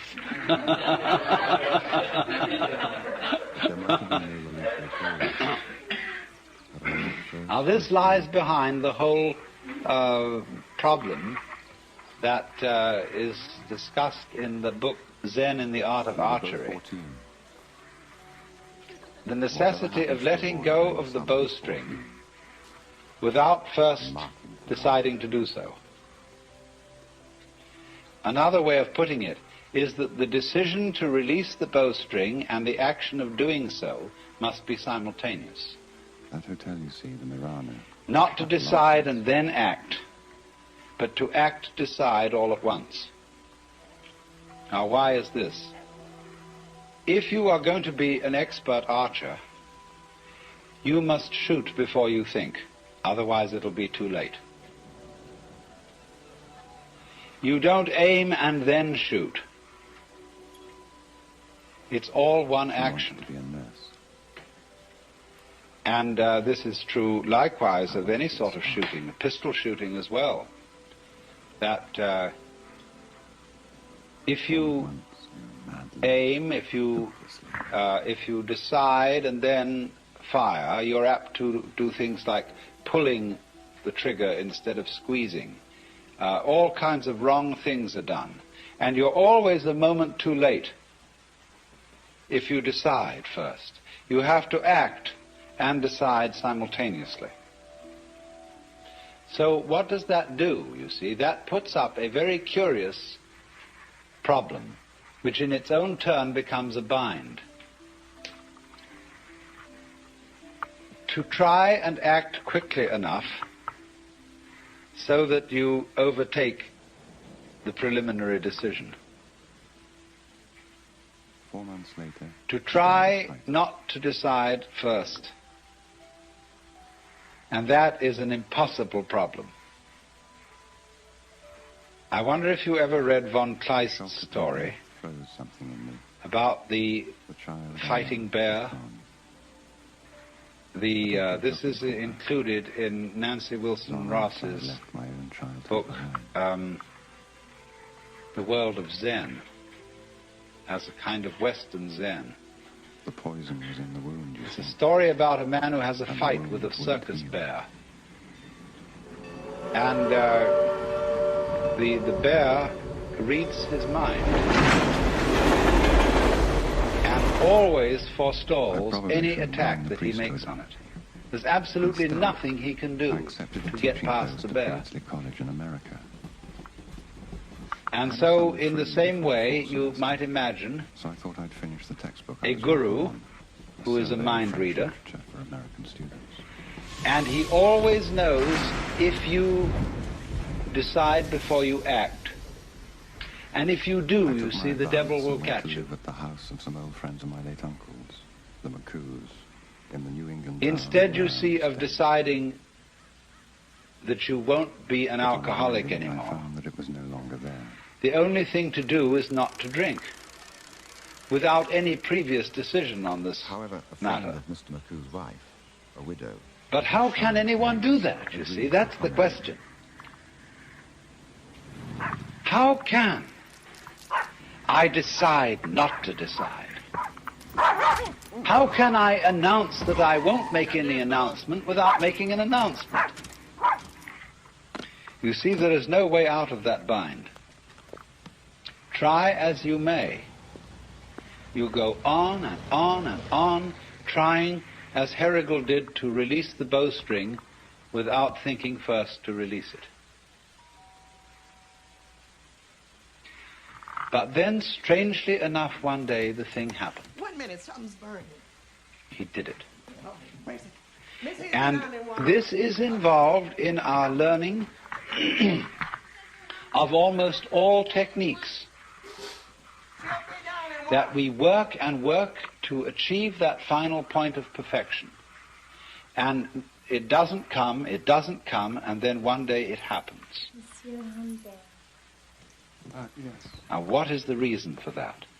Is it simply, and this is really, you know, a way it's usually explained, I'm but so this is an pleased to make your oversimplification. Frank McCoo told me all about your scholarly It is not that we have practiced it so often that it suddenly becomes perfect. It is much more subtle than that. What happens is that we've practiced so We often simply adored Mexico. that we find out we can't do it. Sophisticated, and we think of them. And it happens at the moment you know you can't do it. Indeed, yes. When you reach a certain point of High despair, and low have our when you know that you are the one weird child who will never be able to swim, For a desk, anything you want. at that moment you're And swimming. at $20 a month, can't beat the price. Because And here's the back. the of the mess. desperation and the total inability to do it at all has brought you to a point which we might call don't care. And this is the kitchen. You stop Now, trying, if you have any special food needs, just you say stop not trying, Ramsdale can trying to get it that way. foie gras, like You do. just What's that? have arrived at the insight When I that your decision, your will, New York. I'm afraid you doesn't have any part in the thing at all. No, it's there's a And that's what you needed This to is not a know. neat household, I confess, but I assure you. You've overcome, you see, the illusion Very of kind having a indeed. separate ego. Now don't say no until you've seen the piazza. There is no way of telling anyone Well, I that that's an illusion and getting appropriate action, because we are thoroughly indoctrinated with the idea that it's real. That's my low. And if I say, well, I'm going to get rid of my ego, that's what the Taoists call beating a drum in search of a fugitive. He hears you coming.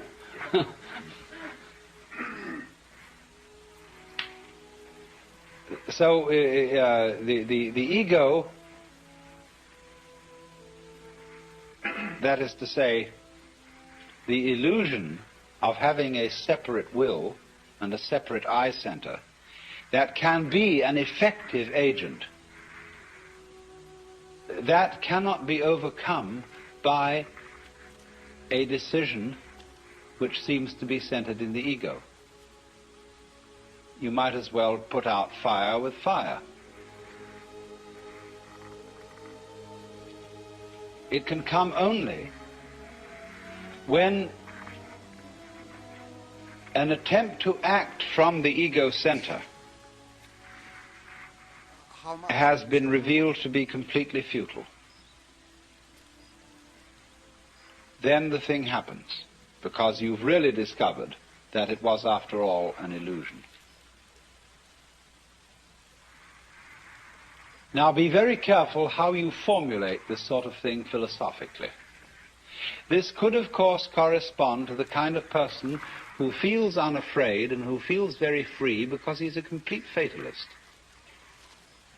A lot of people are, and are very happy in their fatalism. They really feel that they don't do anything, it just happens, and that it's all life, and that when they won't die until it's their time to die, and so why worry? Everything, they have the sense of everything is just happening to them. And this is a kind of a floating feeling.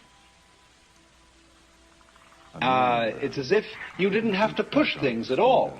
They just flowed along. And asked to point out the loveliest one. Well, now that state of affairs, that feeling of you don't have to push anything, it just floats along, is very similar to the experience I'm describing, if not the same thing.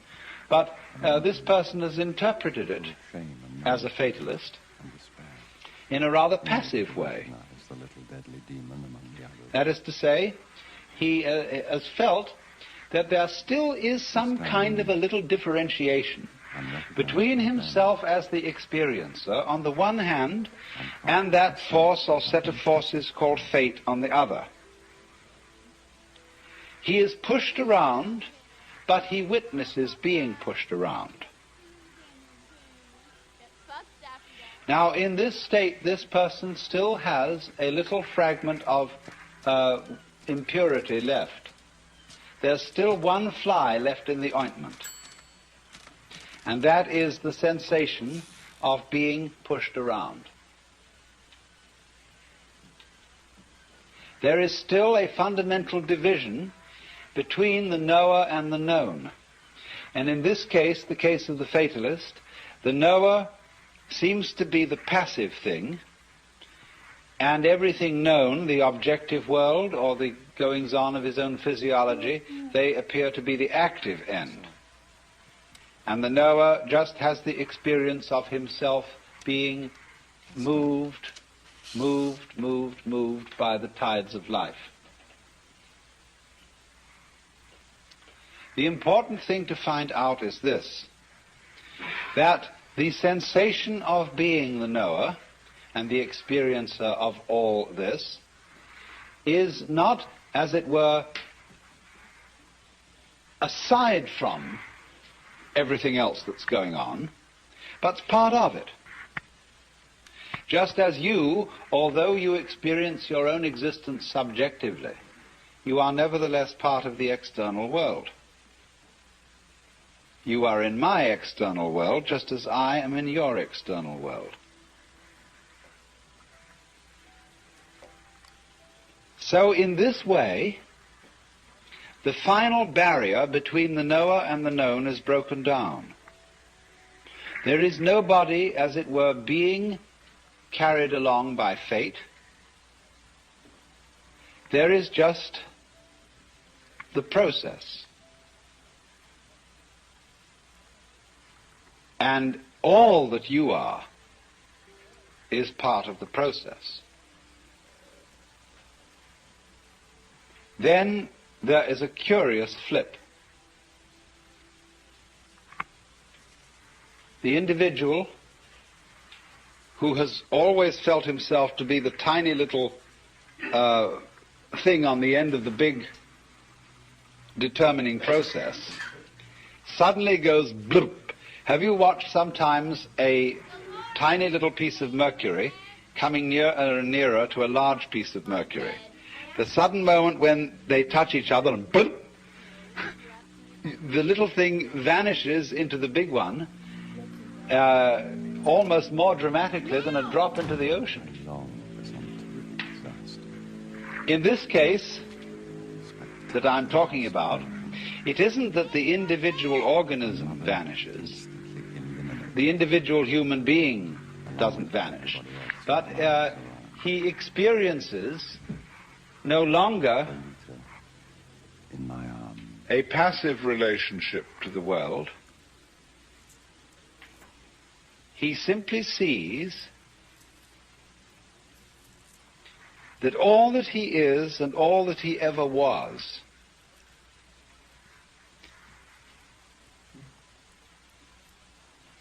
something that the entire process was doing.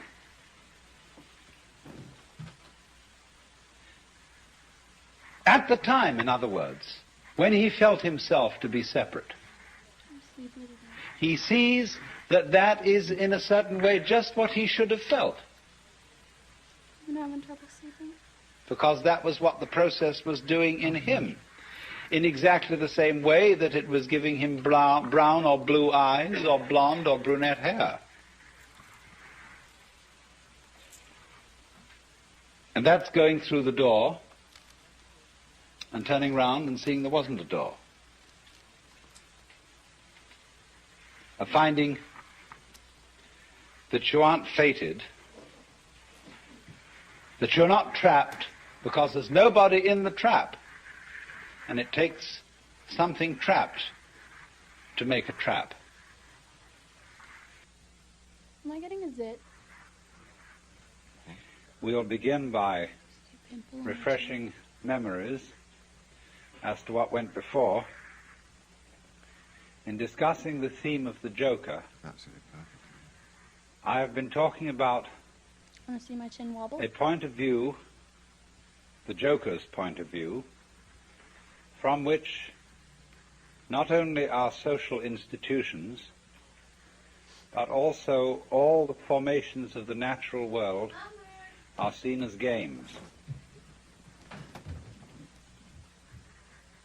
Be careful of the word game. It doesn't mean as trivialities,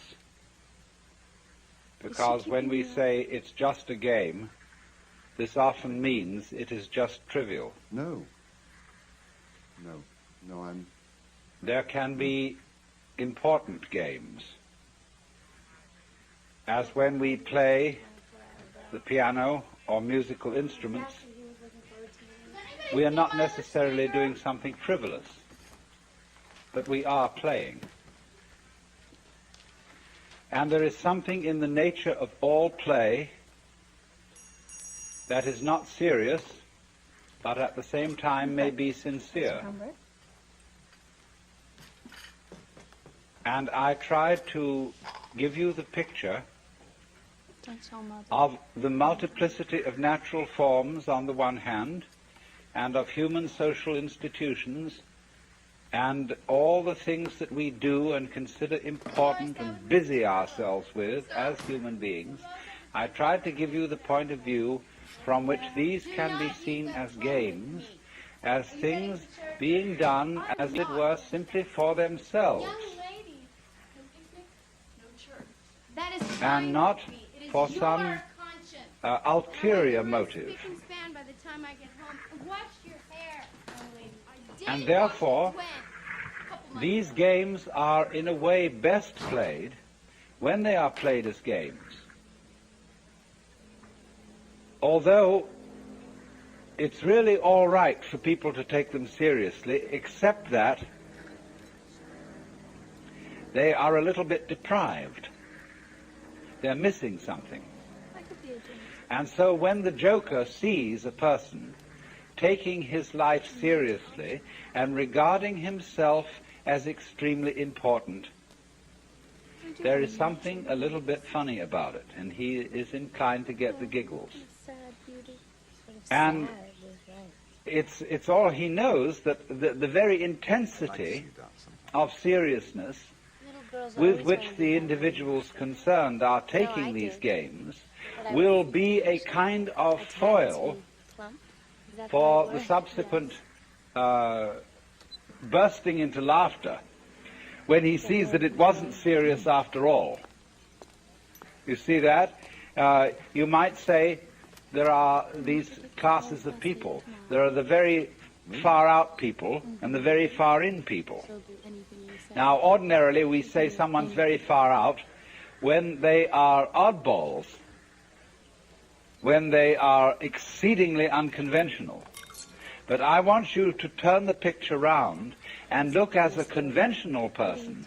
Look at a square as a person who's very far out. Did I ever tell you both that? That is to say, he is so involved in the seriousness of the game he is playing that he is lost. He doesn't know where he started from, and he thinks he's there.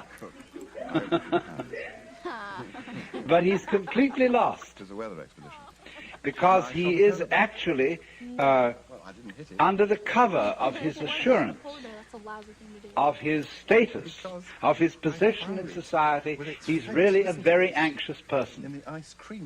I said a lot yesterday about the way in which our society shows anxiety because it cannot permit the existence of people who don't belong. And it cannot really permit the criticism of laughter. It cannot permit the presence of the old-fashioned court jester, because these people are so far out. They are so involved, and one from a certain standpoint, you see, from the Joker's standpoint, he doesn't condemn such people. He rather congratulates them on their heroism for getting so lost and involved. But to keep the far-out people from going quite insane, there have to be far-in people. And the far-in people are those who keep contact with the original goings-on behind the scenes. They are like the prompter in the theater, where there are the actors out on the stage relying on their memories, etc., and they're supposed to get completely involved in the play. But there's a concealed prompter with the script in front of him. And he is the connection of the actor on the stage with the green room behind the stage. And you see in this dramatic analogy of the universe, the green room is the central point, the still point of the turning world. The green room is how God is when he's back home, not involved in all these games, and takes off the mask. See, on the Hindu theory that everybody is a mask of God. Like a wonderful line in one of Chesterton's poems. And now a great thing in the street seems any human nod, where move in strange democracy the million masks of God. The million masks of the Joker, because the Joker is the player, the trick player, who plays ultimately the great trick on himself. So really, there can be no resentment about this. Nobody to blame, nobody to turn around to in the end and say, you bastard, you did this to me. Because it's always you who are ultimately responsible. So, this prompter, you see, keeps the actor on the stage in touch with the green room. And so there are certain people in the world who might be a kind of a priesthood sometimes, although priesthoods are apt to become corrupt and square. but a kind of people in the know. There always has to be somebody around in the know, so that, as it were, the wheel of society and of existence, the wheel of the squirrel cage, the wheel of the rat race, can have an axle firmly planted. And at the center then there have to be the far in people. So this is the domain of jokers. Now, having developed that side of the joker, the person who sees through the social institutions as games, I went on in the second session to discuss another aspect of the joker as the sly man, in comparison with the monk, the fakir, and the yogi, who undertake, all those three, undertake in certain different ways disciplines which have the intent of releasing them from their karma. The individual, in other words, challenges his involvement, his attachments, his limitations, his finitude, and endeavors to overcome it. But in each of these three cases, the individual involved stirs up an immense opposition, because he serves notice upon the devil, or shall we say upon his karmic creditors, that he is about to leave town. And so all the creditors come rushing to the door. All his past sins catch up with him. And the devil lays his temptations in the way all the more thoroughly. So that the sly man is the one who, when he is going to leave town, does so instantaneously without any prior announcement. And so in this way there is, shall we say, a cunning manner of becoming a Buddha. And that is to become one instantly, without any preparation or warning whatsoever. This is why Zen is called the sudden school, and why Satori is a sudden awakening. Because it has to be done without the slightest warning. Now, but then I pointed out that the moment you have any idea about doing this, you've already ceased to be sudden.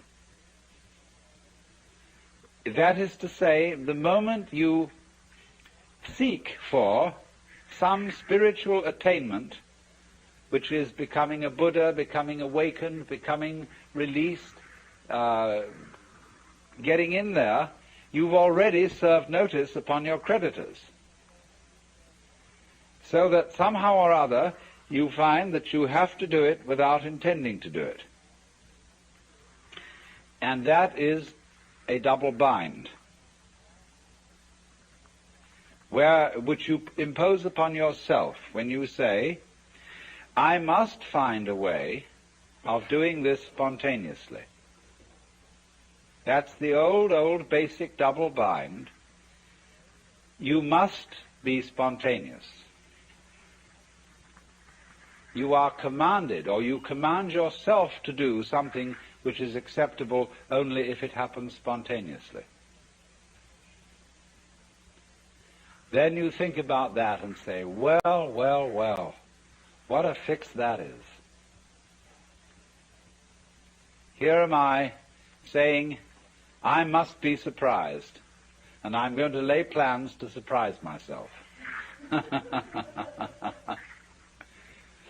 So by going through this, you discover naturally that can't be done. You can't surprise yourself on purpose. Yet that's what you have to do. So what about it? You come to a state of total paralysis. You're stuck. The one thing that is terribly important to be done can't be done. It has to happen. It really does if you're earnest about this. You want to get out of the trap. But you can't do anything about it, either actively or passively. But then as you begin to see what you are doing all the time, you notice a very odd fact, which is that you can't help being spontaneous. If I say to you, good morning, and you say good morning, what is that? Did you plan this answer? Did you make preparations to grow your hair? Do you make decisions about having blue eyes? You see, about breathing? Is this all planned? About beating your heart? And what about your thinking? Even if it's very blocked thinking, even if you feel from a certain point of view that you're all mixed up, what is going on anyway? You see, you can't stop it. It's like trying to, we were discussing the Gurdjieff thing yesterday, the self-remembering exercise, the attempt to live completely in the present. Well, that's not only a Gurdjieff idea, that's a very ancient yoga and Buddhist discipline, to be completely here and now. But of course, as you pursue this, you discover you can't do it, because you couldn't even, know when to go shopping unless you made plans and started thinking about the future. You couldn't move. But then you discover, you see, that in the long run there's nothing to think about except the here and now. There really isn't anything else. Because even when you make plans for the future and you remember the past, you're doing it all in the present. Your memory is a present activity. There's no way of not being self-remembering and having presence of mind. So when you discover that, there's nothing left to you but to have a good laugh.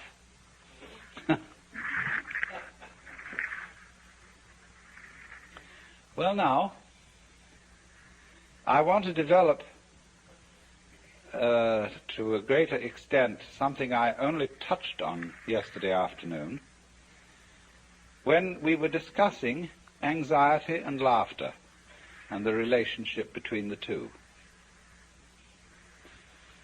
I suggested that anxiety and laughter are really the same phenomenon, but seen from different points of view. As we all know, we can have shudders of horror and shudders of delight, tears of grief and tears of joy. And it's the same shudders and the same tears in either case, but they have a completely different meaning. Now, life is a matter of oscillation. Life is vibration. It's the whole time and all the way through. The question is, how are you going to interpret that? Is it tremble, tremble, tremble, or is it laugh, laugh, laugh? That's the great thing. And sometimes it's one, and sometimes it's the other. So that the whole thing of the Joker is he comes into being, as it were, at the point when the anxiety interpretation of the trembling becomes the laughing interpretation. We were talking about monks who had skulls in their cells to remind them of mortality. And we think a grim thing The skull is a grim thing. But Chesterton had the poem about the skull. Chattering finch and waterfly are not merrier than I. Here among the flowers I lie, laughing everlastingly. No, I may not tell the best. Surely, friends, I might have guessed death was but the good king's jest. It was hid so carefully. So you can see the skull not as a grim thing, but as a laughing thing. It's all that's left of a human being. And all the surface is peeled off.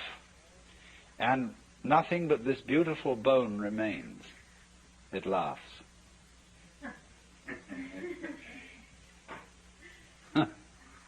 Now why? What is it about death being a jest? We discussed the problem of the zebra. You remember whether a zebra is a yellow horse with black stripes or a black horse with yellow stripes. And of course, you can see it either way. And you can argue till all is blue about which side is right.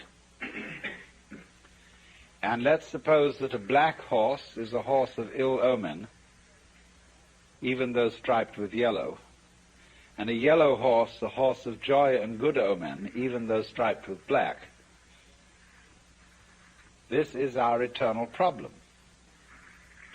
We are in the state of egocentric consciousness, firmly convinced that death is a threat. We are so convinced of this, even though individuals may say, well, I'm not really afraid of death. What I'm afraid of is dying in an unpleasant way. Nevertheless, since almost all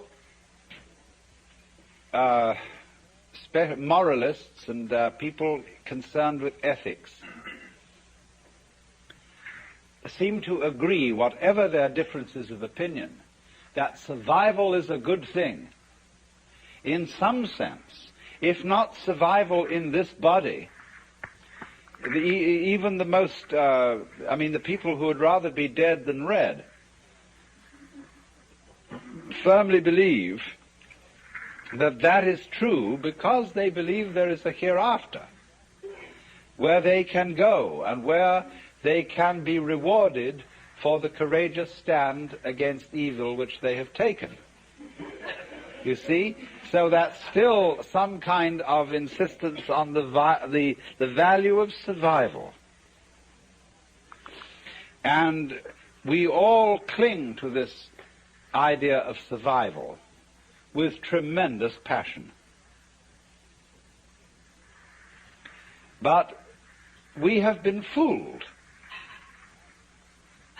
because survival is an important ideal only so long as you have bothering you the bugbear of death, that the world might stop altogether, and that your death, so far as you are concerned, is curtains forever.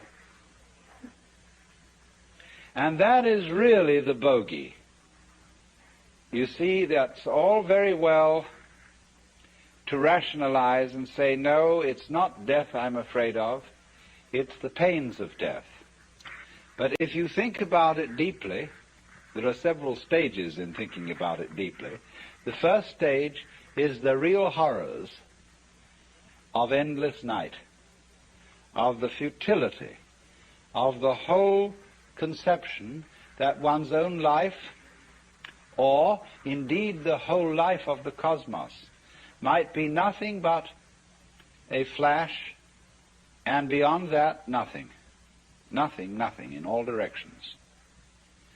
When, for example, we think of the physicist's idea that the universe is running down that all energy is seeking a stable state. Supposing, for example, to give an illustration of what they mean, I have a jar of black pepper and a jar of salt. And I pour them together into another jar, and I can see the white salt and the black pepper fairly well delineated. Then I start shaking the jar, and slowly, slowly, slowly the black and the white disappear into a grey. That can never be sorted out again into black and white. In this sort of way, as things go on, the universe, they say, it tends to attain a stable state, to run down, run down, run down, until that's the end. And nobody knows how it could possibly start all over again. But I always say, and I feel it in a sort of funny, intuitive way, that what happened once can happen again. If this world started at some time, supposing there was a colossal explosion which set all these galaxies flying out, then what existed before that explosion must surely have been something like the stable state to which we shall run down in the end. And if it went bang once, there's absolutely no reason why it shouldn't go bang again.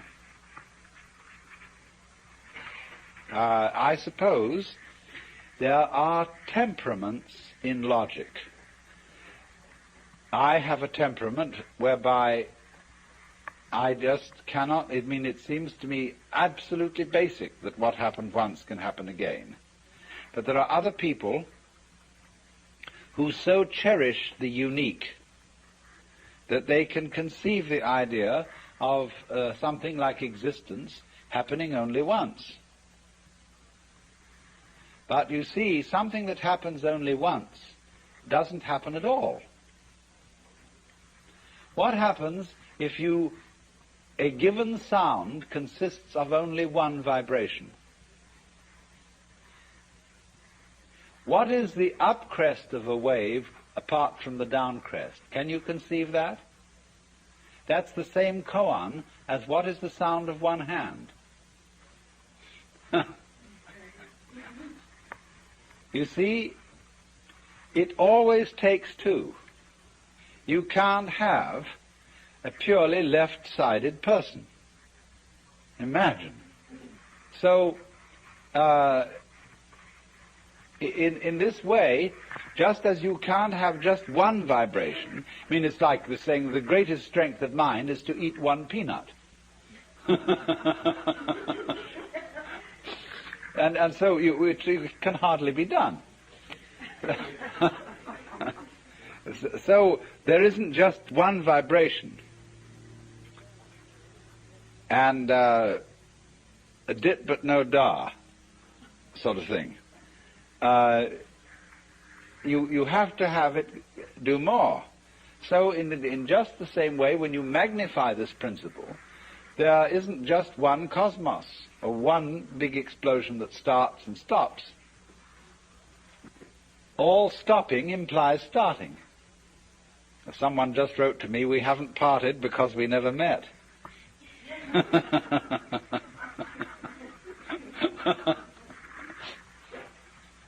So, the whole point of saying this is the realization that existence is eternal.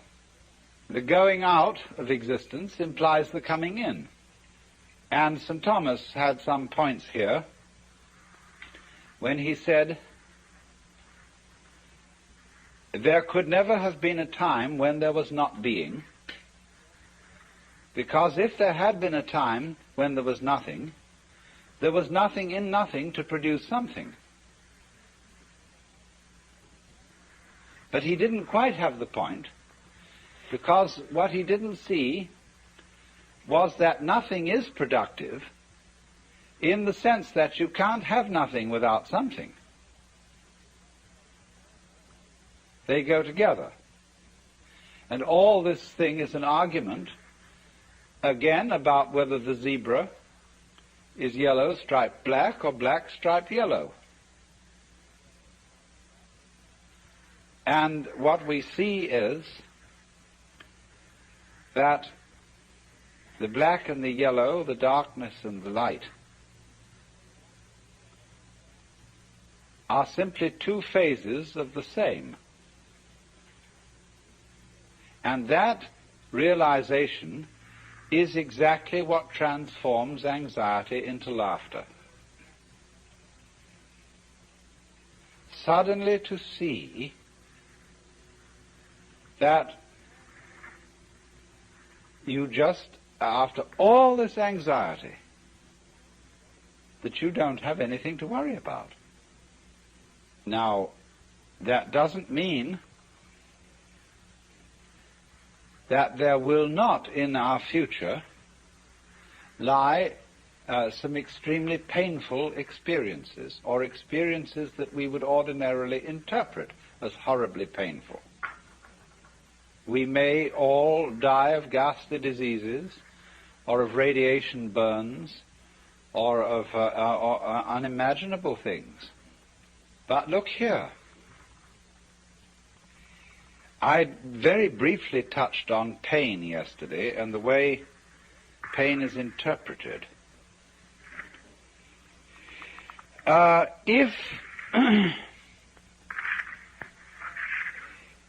If you interpret pain as something that is destroying you and is going in the direction of total death,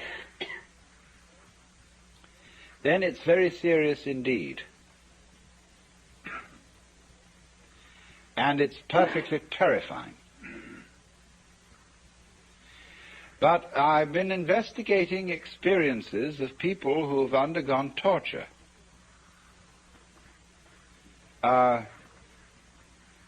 I don't know if anybody in this room has. It's always possible. But, and then if so, you can correct me. But the worst part of torture is the beginning. When, of course, you're full of all your illusions and all your fears about black and white and the terror that black may win. But it's said that as torture proceeds, it slowly changes the state of mind of the victim to a kind of drunken, masochistic giving in to the torture, so that it becomes something that he cooperates with. And that if the torturer notices this, he knows he's through and has to kill him.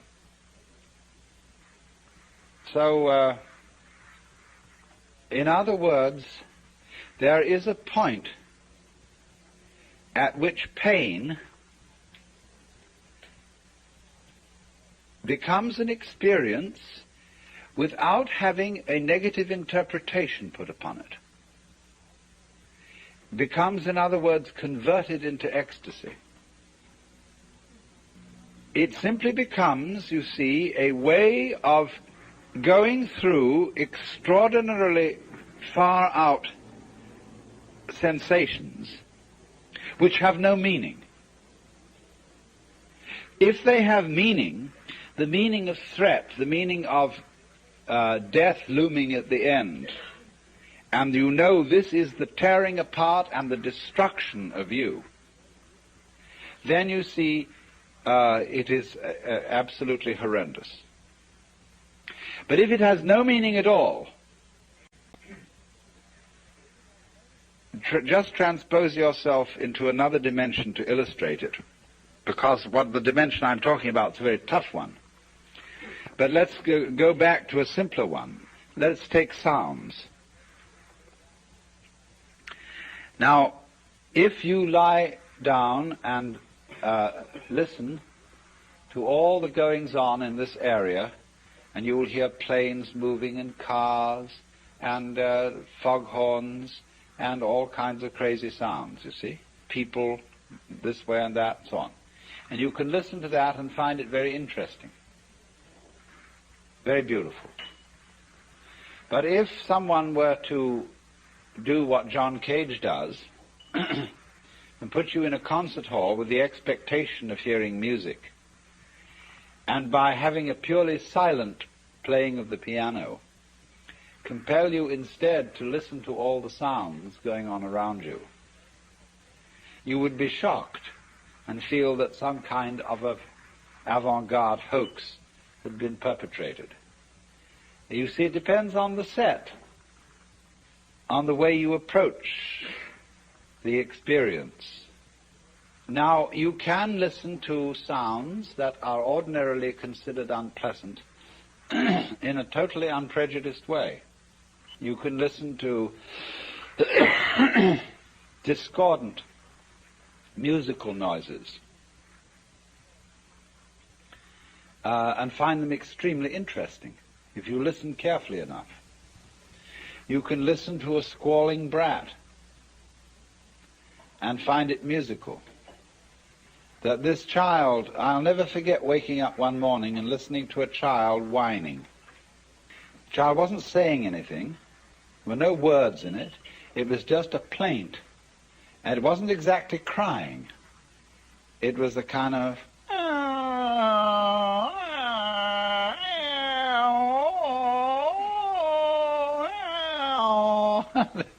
And there was something marvelous about it.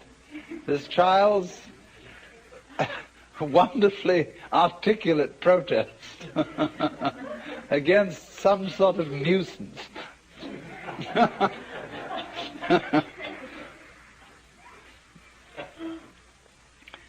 And so, listening into those things without interpreting them, listening to one's own interior frustration and pain in the same way, without interpreting it as being on one side or the other, on the good side or the bad side, on the black side or the white side, is what makes it possible, you see, to transmute these things. But you can't do this. You can't really, honestly transmute pain into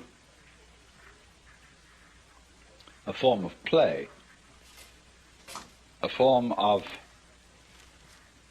weird, far-out sensations that are basically just that. So long as you fail to see the inner unity of the opposites, so long as you fall for the idea that you are nothing more than this particular life, than this particular ego, which came from nowhere and is going nowhere. While you remain under that illusion, you see, you first of all, you don't see your identity with everything else that exists. Now, if death then is a joke, I remember the biggest joke on death I ever saw. I mentioned this in my book. We visited the Capuchin friars' crypt in the Via Veneto in Rome. Some of you may have seen it, where there are 3 underground chapels where everything is made of bones. And the altar is made of bones. The pedestals of the altar are all shin bones.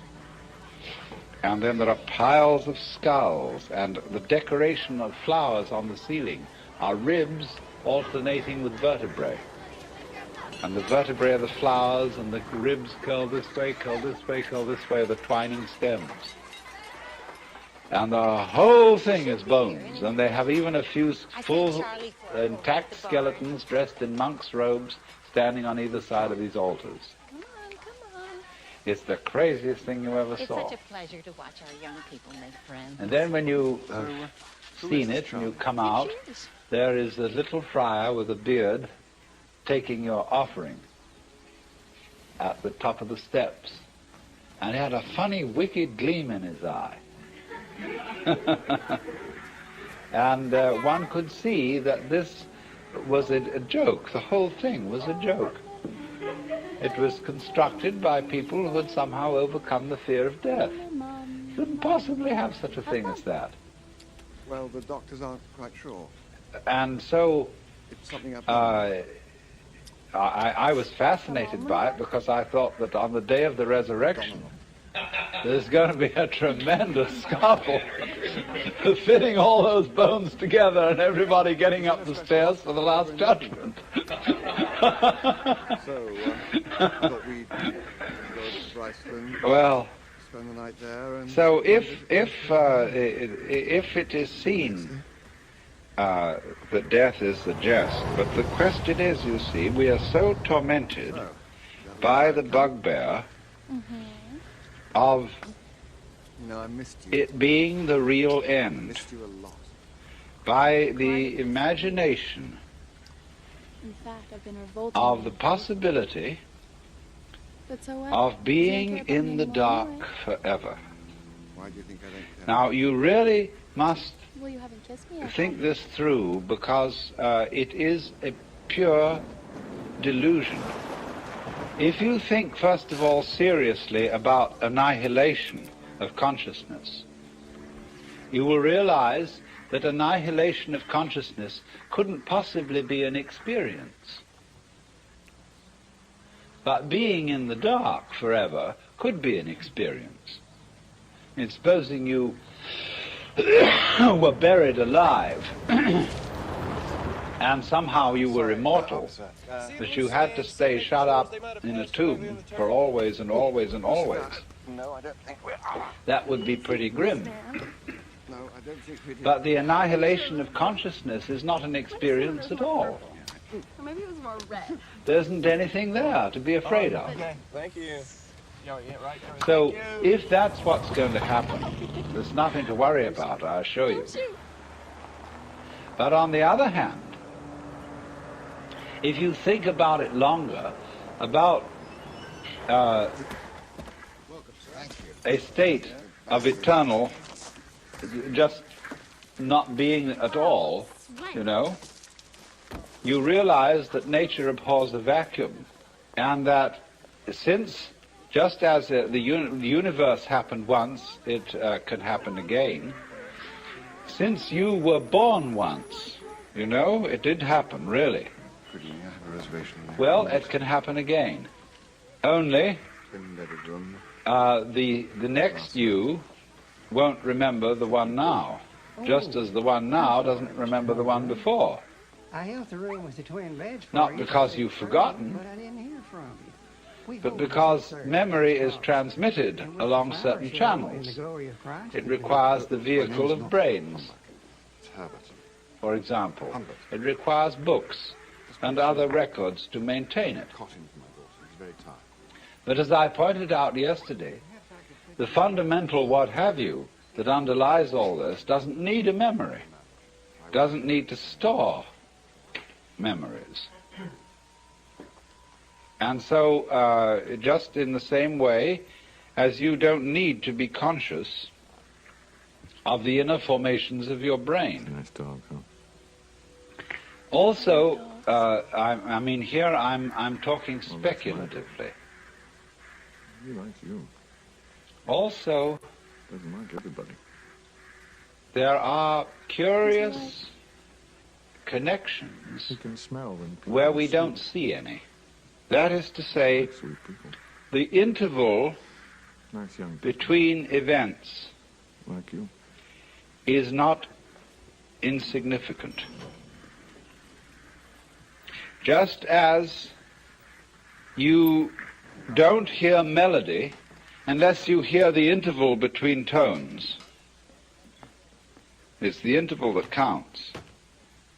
So in the same way, blank intervals between successive manifestations of the universe and blank intervals between your forgetting who you are altogether and dying and someone suddenly becoming a baby. The blank intervals are not insignificant. I've asked him to send up a cot.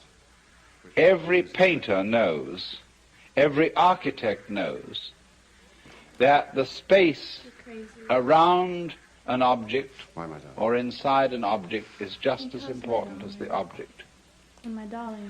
That, again, is the fact.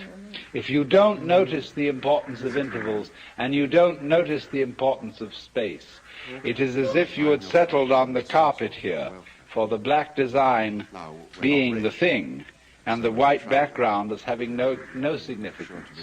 And it will be thrown together. So what about the inside of this room? What about the shape of space that it encloses? We would say this is nothing more than a certain quantity of air.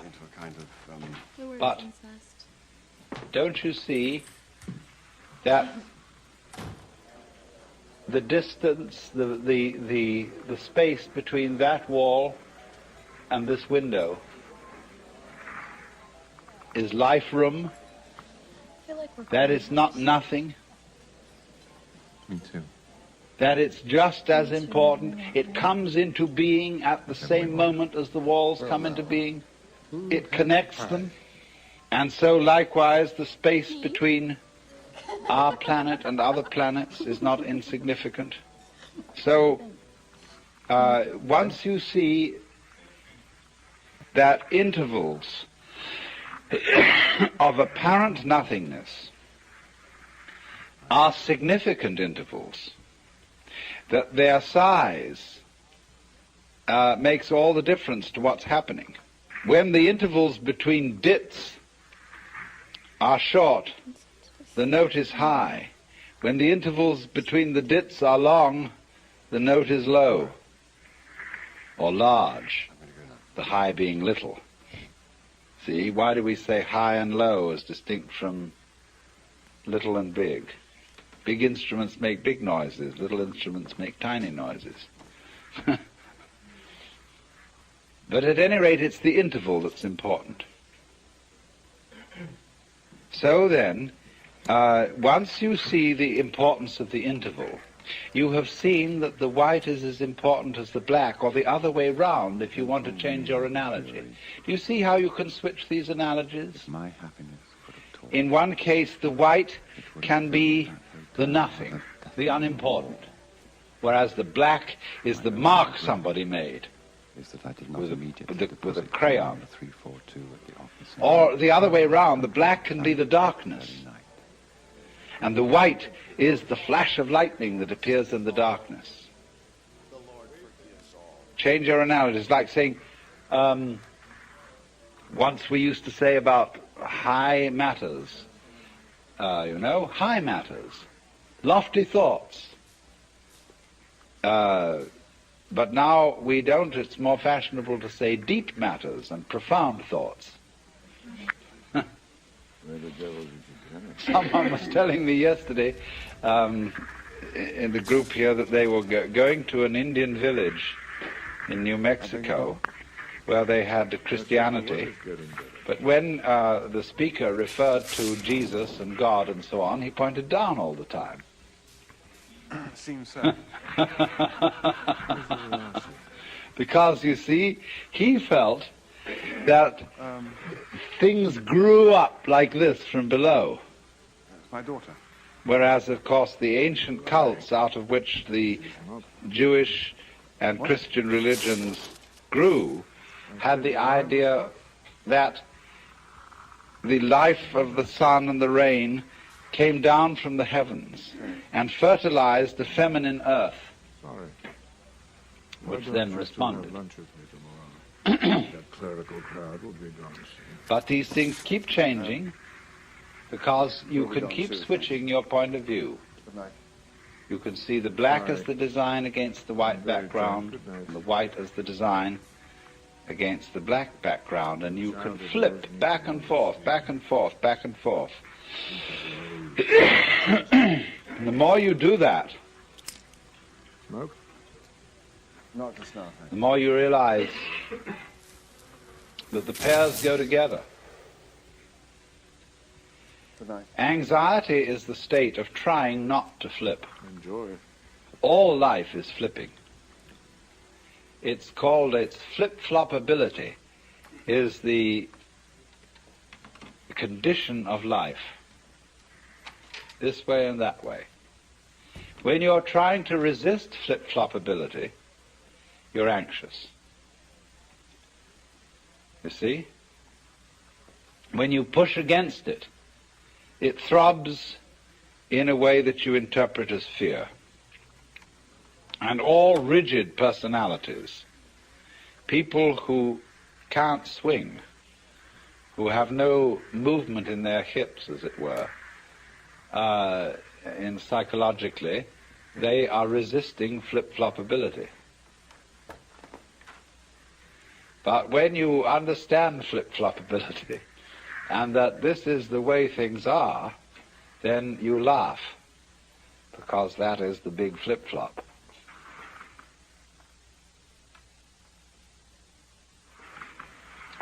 This morning I was discussing the joke of death, and the principal point that I was making was that death and life, or that is to say, in other words, the interval and the event, death being the interval between events, between one appearance and another of human beings, in the same way as winter is the interval between the appearance of the leaves in spring and their disappearance in the fall. But there is, you see, the chronic fear that the interval may be all that there is, that the interval may triumph, and there may be no event. And I was trying to show you that there is a polarity between the event and the interval between events, in such a way that you can no more have the one without the other than you can have the crest of the wave without the trough.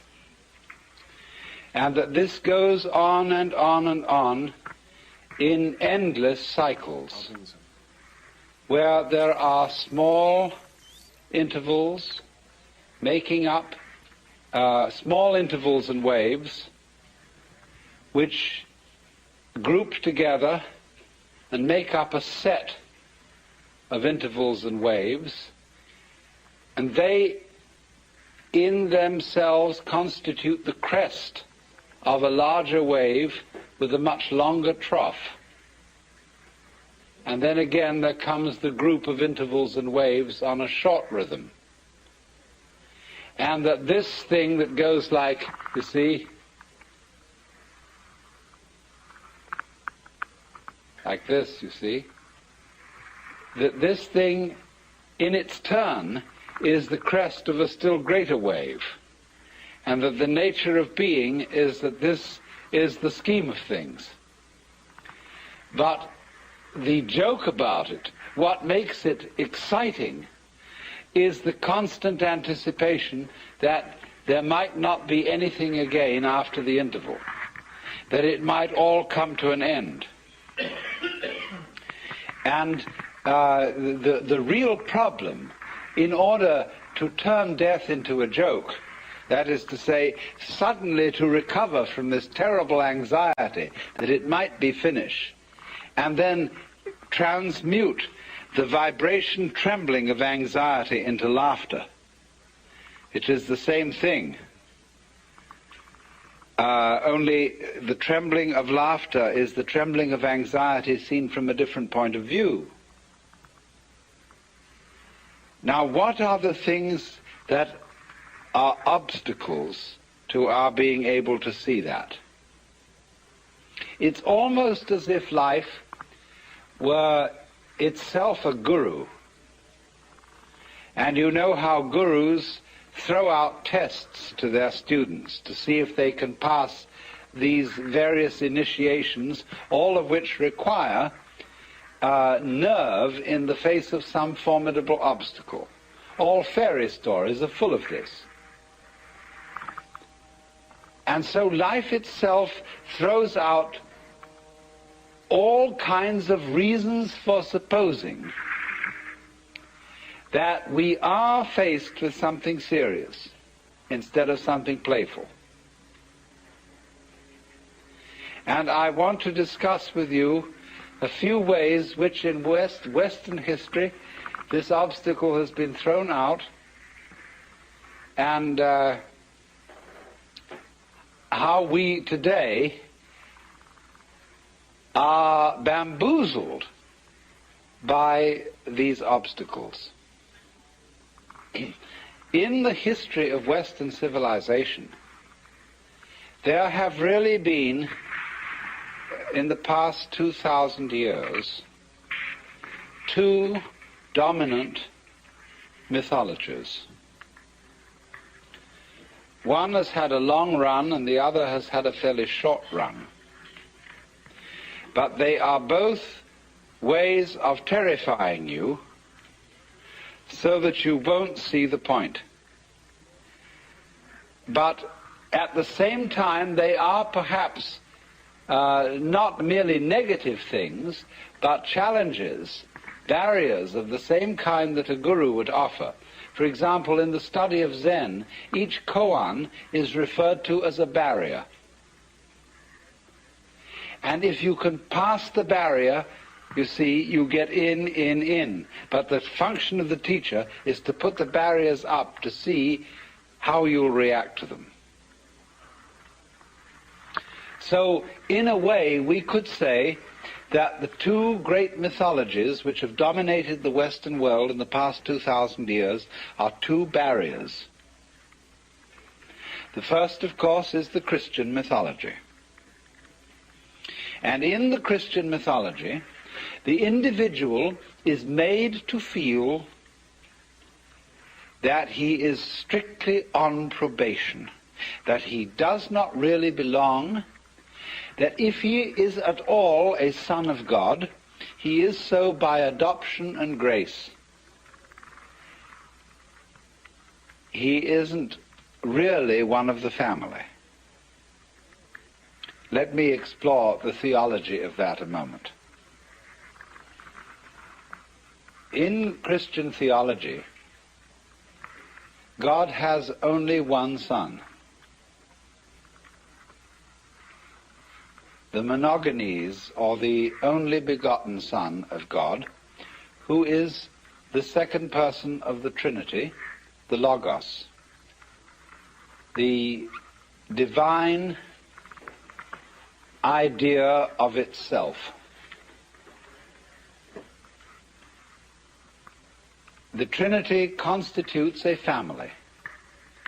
And naturally, it's therefore threefold, because all, for the Greek mind, and it was the Greek mind that molded Christian theology, meaning entirely depends on the structure of the Greek language. And Greek, in common with all Western languages, and indeed also Sanskrit, from which it is derived, has a sentence structure in which there is the subject, the verb, and the predicate. And we can't make any sense without those three things. We have to have an I love you or an I know you sentence for there to be any love or for there to be any knowledge. There must be the lover. The lover can't love without having a beloved, and the lover doesn't relate to the beloved without the relationship of love between them. So there you have the subject, the predicate, and the verb. And so naturally, in Greek ideas, the very inner nature of reality of the Godhead itself must be threefold, following the structure of Greek thought and Greek grammar. So, in this way, the inner life of the Godhead is completely self-sufficient. There is the Son, the object of God's love, so that God doesn't need any created world of finite beings as the necessary object of his love, so that he can be love. You see? So then, the created world is something extraneous. It's something that the Lord threw off in a fit of exuberance. And although it is very much beloved by him, he doesn't in any way depend on it. He, in a sense, fathered it, but he fathered it out of nothing. It had no true mother. And so, in a way, it's an orphan. And the relationship between the Creator and the creature in popular Christianity has always been the relationship between the king and the subject. And the relationship between the king and the subject is very, very strange, estranged, because the king, in the archetypes of kingship which existed in the Near East in ancient times and upon which this theological imagery was originally modeled, the king was really afraid. He always appeared in the throne room with his back to the wall. He didn't stand in the middle of his people and say, and look around at everybody like that. He stood with his back to the wall like this. It's funny how all altars, Buddhas and things, have their backs to the wall, because there you can't be stabbed. And you have your guards and your henchmen on either side of you. And all the people prostrate themselves, because that way you can watch them all. They can't see you and you can see them. So you're safe. And that's the imagery, you see, which has given us our Western conception of God. Of the Father whose children have become a little bit too much for him. He's had too many. And they have to be kept in their place. And so he's a little bit frightened. And so the rules are set up. You just do so and so and so and so. And you must feel grateful for having been fathered. You're a miserable worm, and therefore inwardly, because without me you might not have been. You owe everything you have to my having produced you, and you are a debtor. And because you are a debtor, you have a duty. Duty is the same word as debt, debit. You owe life to me who produced you, although I won't admit I had a great deal of fun doing it. And so you must all crawl. Now, you see, that conception of our relationship to reality has been the popular idea for centuries in the Western world.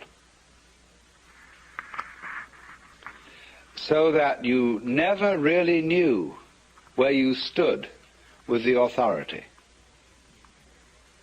Because the authority gives you the impression that you are so bad intrinsically that at any time you ought to be punished and eaten up. And it's only a matter of mercy that you're not being eaten up. So the prayers of the Christian church are full of the idea, O Lord, we are not worthy. And since it is only of thy great mercy that we continue to survive at all, we humbly beseech thee, etc., etc. Imagine going around with that feeling about the nature of reality, that it is watching you all the time, that you're always on probation, like a released prisoner. And therefore there is an all-seeing eye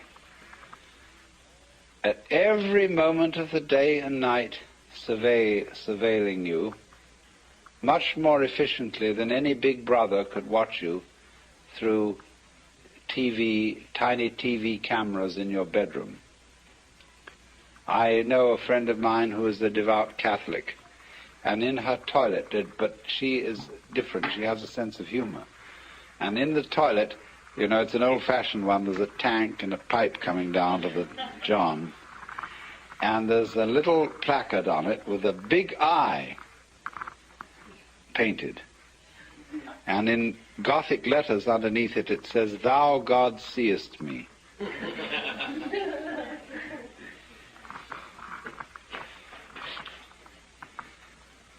So always, everywhere, according to this mythology, there is the eye of the paternal judge watching you. Now, what can you do with a situation like that? If that's the way things really are, you don't know whether this Lord has a sense of humor, and whether you can say to him, "Hey, look, don't take such an advantage of me like that. Turn down that light a little. Close off your eyes sometimes. You don't need to be all that particular. You know I can't do anything to you. I can't knock you over. Why do you need to bug me all the time?" The sort of attitude is too much. And so people couldn't stand it. You know, 600 years of it was enough. And it became intolerable, really intolerable, because everybody knew they were sinners and that they were doing all the things against the rules in the book, and nobody could possibly put up with it. So the only thing they could do to relieve themselves of this horrible father figure was to make out that the universe didn't have a father at all, that it was really an orphan, not even virgin-born. It didn't even have a mother. In other words, in order to escape from the mythology of a conception of ultimate reality which was much too intelligent and much too nosy, people had to invent a conception of the ultimate reality that was completely banal and dead. So the second Western mythology is the mythology of the mechanical universe, which is a fluke emerging from a process of absolutely blind energy. And you must notice the language in which the great thinkers of the 19th century thought about the world. Freud, for the basic psychic energy, used the word libido, which in 19th century Vienna was exceedingly uncomplimentary. Libido, blind lust. And so in the same way, the science philosophers of the 19th century talked about the world as being based on brute force, unintelligent energy, and worked out a conception of man as a really rather unfortunate natural fluke. Consciousness, reason, and indeed also the passions and feelings and desires of the human heart were nothing but the end product of a roulette wheel of natural selection. It's the most curious paradox that those philosophers of the 19th century who denied the supernatural origin of man and who insisted that man is simply a part of nature, one of the members of nature, nevertheless set up a state of alienation between man and nature without precedent. I am a part of nature. I am something that nature fluked into being, but nevertheless, this fluke is something that nature doesn't care about. It doesn't care about my ego and its future. All that is important to nature is the species. The individual is irrelevant.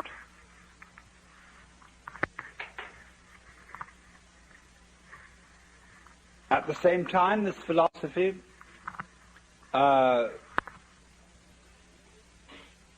arose when we were becoming conscious of the sheer magnitude of the universe. And it took the first impression of this vastness as a pretext for making little of human beings and saying, what do you matter in this huge cosmos? You're just a little fluke. You're just a little nothing at all. This thing goes way on beyond all imagination. And therefore man is just so much fungus on a rock. And a very tiny rock at that. In other words, it took the standpoint, let's set up a scale between two limits. We will, and this is the traditional Western opposition. On the one end of the scale to the left here, you have matter, the inert, the clay put into shape by the potter. On the other end of the scale, you have spirit, which is intelligence. And these are what the mathematicians call limits. And a limit is something you approach, but you never actually get there. Now, what the 19th century mythology did was to think of all things towards the limit called matter. It said, in effect, there is this dead material stuff. It is energetic, but the energy is unintelligent. It's a kind of roaring mechanical energy like fire or electricity or so on. It is not intelligent. And everything is really that. What we call human intelligence and consciousness are merely complicated forms of this primordial energy. And they are nothing but that. In the same way, we are evolved from lower orders of animals, and I can trace my ancestry to a protoplasmal globule, Pooh-Bah says. And, that's what you really are. You're only a complicated protoplasmal globule. Now, do you see the intent behind this mythology? The intent is to deprecate.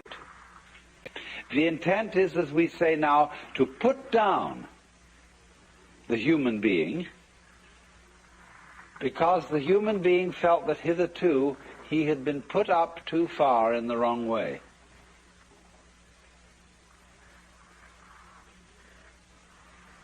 You are a child of God, and the Lord loves you very dearly, but, that's just insufferable to be put up in that way. You have an immortal soul. Your life is endless, but it can very well turn out to be a life of endless agony when you fry in hell. And that was a very serious threat to both Protestants and Catholics. And so it's much better, much more comfortable to have a dead universe than a living universe so everlastingly threatening. So then, the mythology of the 19th century, under which most of us still operate, because we operate under it because it has become so plausible.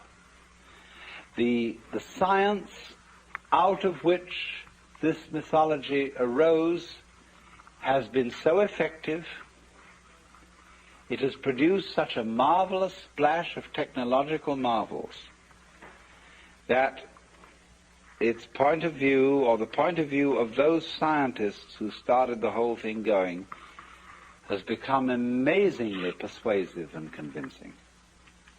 After all, if I can reach into your brain with a very, very subtle instrument, and I can poke about inside and press there, and suddenly, on a certain point when I press it, a world of memory comes to life so vividly that you see it before your very eyes. I remove the instrument, it vanishes. I touch another place. You experience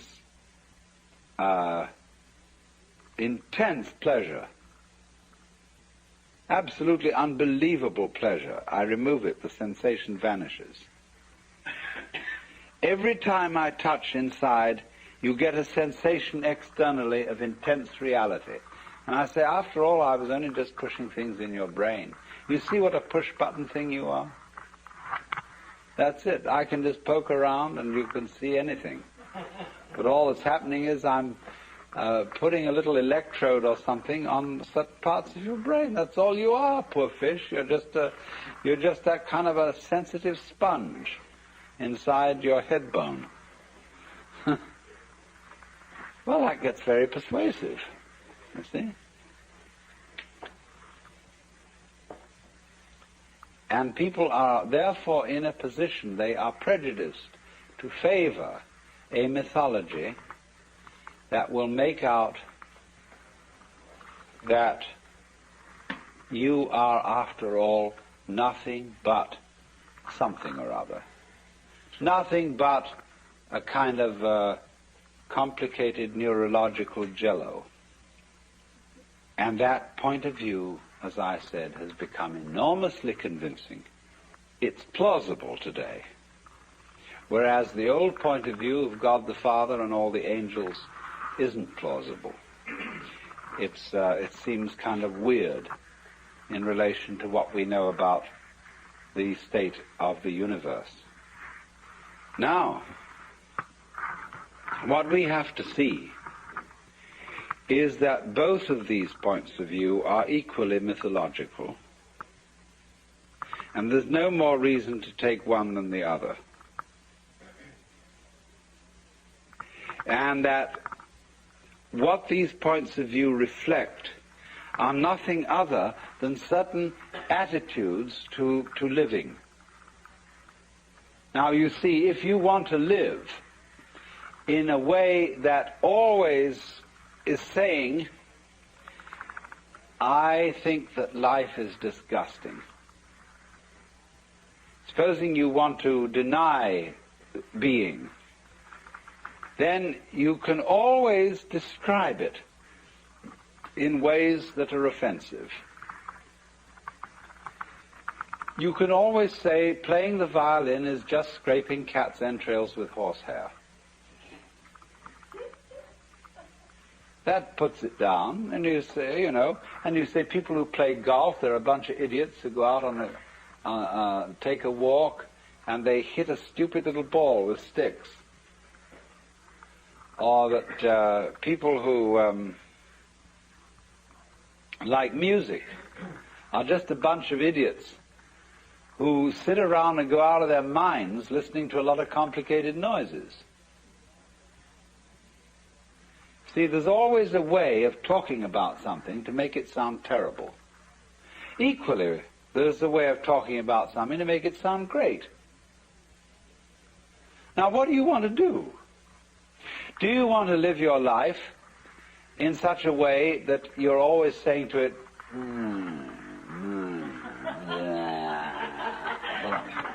you know? Do you want to? Is that a good way to conduct things? Or do you want to live your life in such a way that you say, "Come on, let's go." You see, let's swing this thing. On the one hand, you see, you're always in tension against it. Do you remember I pointed out to you in this morning that the person who's anxious, constantly anxious, is the person who is resisting the flip-floppability of things. Life is vibrating. It's going bloop, bloop, bloop, bloop, bloop all the time. And the anxious person says, "God's sake, don't do that." Because, you know, you might do it too much. I don't want to blurp like this. It makes me feel nervous. Stop it. And so, as he puts his weight on this blip, blip, he goes like this. You see, it gets tripping.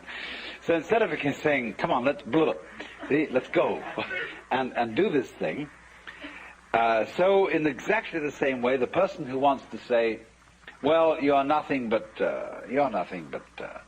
some kind of chemicals, and they're just a lot of, you're a bag of pus and blood, basically, with a few bones inside," and that person is doing the same thing, you see, as the person who's putting pressure on the flip-floppability of things, and so he gets anxious. And the person who does this, he wants to say, he's always, look, think about your friends and the people who are philosophical and enthusiastic materialists. They're always going to pose themselves as a certain kind of hero. After all, you're just a dreamer, but I face facts. See? I'm a hard-headed realist. And I'm as a matter of fact, I'm an intellectual porcupine. I have my prickles out all over the place because I'm the kind of person who, in the academic world at any rate, is full of rigor. I ask, what precisely is the evidence about this? And I'm analytical. And I'm believe in, I don't like woolly and vague thinking. I like it clear cut. And you can see that porcupine's bristle going right through like that. See, well, this is a personality type who wants to play that role, whose message in saying all this jazz is, I'm the kind of person who is all dry as a bone, but I believe that that is strength, and that's reality. And another kind of person says to him, "Oh, you are intolerable. You're so dry, you're so dull, you rattle. You don't have any juice in you. And what we need is juice. And we need flow. We need lilt and rhythm and gaiety, you see. So that's an opposed mythology. And that's another character part you're going to play. But so we've got to consider these are games, you see, as I tried to show you earlier. The kind of roles we play are the kind of games we play. So, but the question is, which is the optimal game? Certainly we can't do without some prickly people, because life is prickles and goo. And it's basically gooey prickles and prickly goo, but the gooey people are always trying to make out that it's only goo, and the prickly people are always trying to make out it's only prickles. Now we do need both, see? But the question is fundamentally, which game works better? The game that resists the vibration, the flip-flop, or the game that goes with it? Obviously the game that goes with it, that cooperates with the general scene, will be a longer game and a more amusing game than one that totally resists it. Although, I don't want to, I said totally, advisedly, because it's great fun to resist it at times. See? It's just like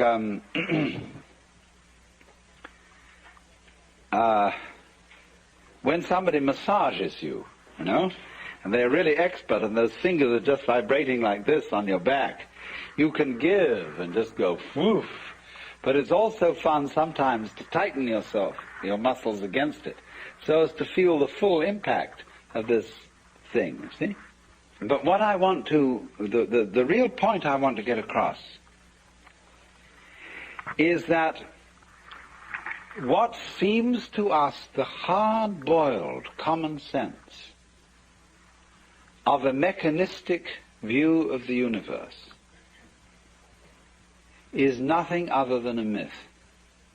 You don't have to be taken in by this, because there is no more solid argument that that is the way things are than any other argument about any other way things might be. Now, it goes like this, you see. Again, think of the idea of limits.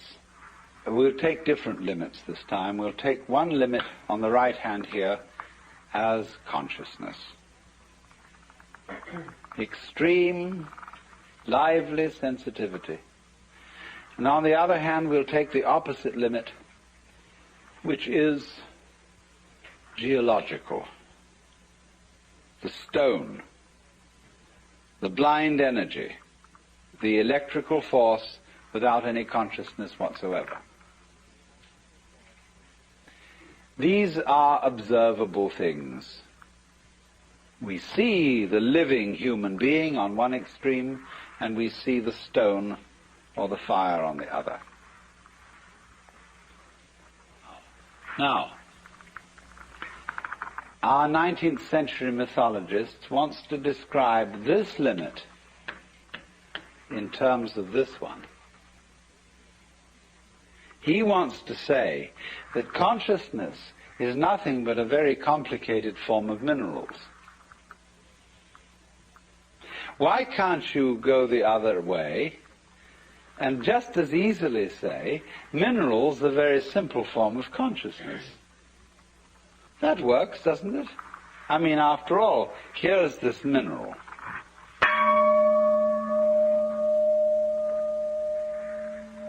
I knock it, and it says that to me. This is a rudimentary form of consciousness.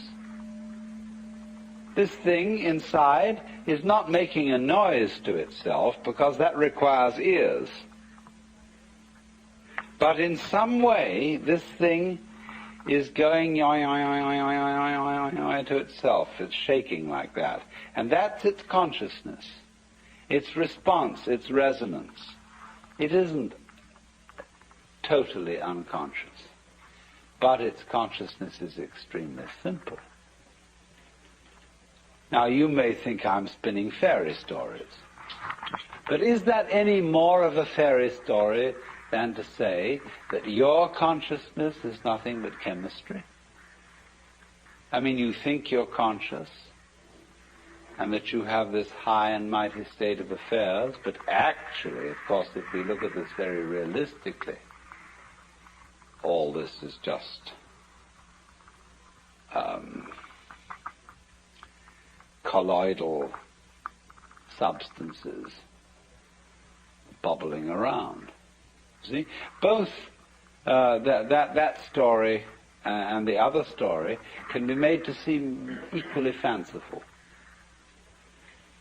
But the question is this: if I say about the gong, look, my friend, I respect you because you are a little bit conscious. See, you relate to me, you're kind of a younger brother. And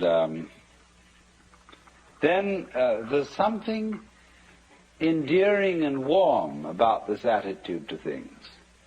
Whereas if I say, "Psst, you're just a piece of metal," and as a matter of fact, I'm just a piece of metal too, that's a kind of insult.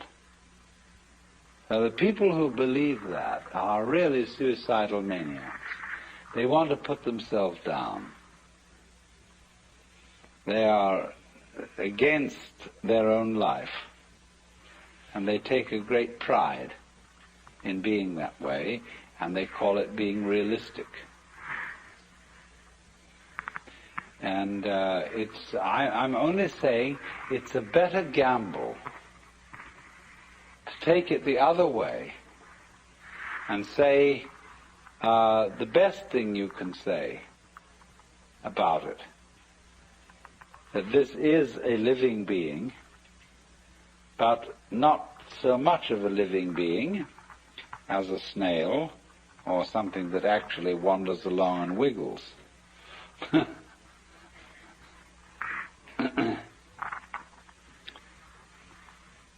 So you see the pressure upon us of the whole mythology of the 19th century, the whole attitude of putting down the universe because the previous myth had been too uncomfortably alive, is simply a way of looking at things. Let me give another illustration of the same thing. If you study the various forms of life from the standpoint of natural selection, you may come up with a rationalization for everything. Somebody wants to know, why do butterflies have eyes on their wings? Some butterflies. Well, somebody scratches his head and says, oh, well, there must be an explanation for that. There's an explanation for everything. Why is there an explanation for everything? Because the universe is really a tight engineering job. So, why do some butterflies have eyes? Well, it so happened that some fluke of a butterfly once got an eye on its wing, and birds would avoid it because that eye looked at them and it was just too much. So those butterflies that had eyes on their wings bred, whereas the butterflies that didn't have eyes got eaten up more easily. Although some of them had other alternatives, because of not having eyes, they were invisible and the birds couldn't see them. And so more of that kind survived, although those with the terrifying eyes survived, and so they didn't get eaten up either. So those it tended to multiply. So this is a perfectly easy, simple explanation of why butterflies have eyes on their wings. Also, other things, some birds with extraordinary plumages, which look so obvious that anybody could catch them, any cat, any hunter. No, they survived because they were so attractive to their females. And so they bred very well. As a matter of fact, this isn't true, they didn't. And, but any explanation will do, provided it seems to explain. Now that is one way of looking at things. You can make an extremely consistent theory for the different kind of species of flowers and birds and insects and all their markings and so on, just why they have them. But on the other hand, you can equally well explain it in a completely different way. You can say, it would be exceedingly dreary if there were nothing but one uniform type of life. And supposing there had never been anything but amoebas, and there were just globules, and they divided, and then they divided again, and then they divided again.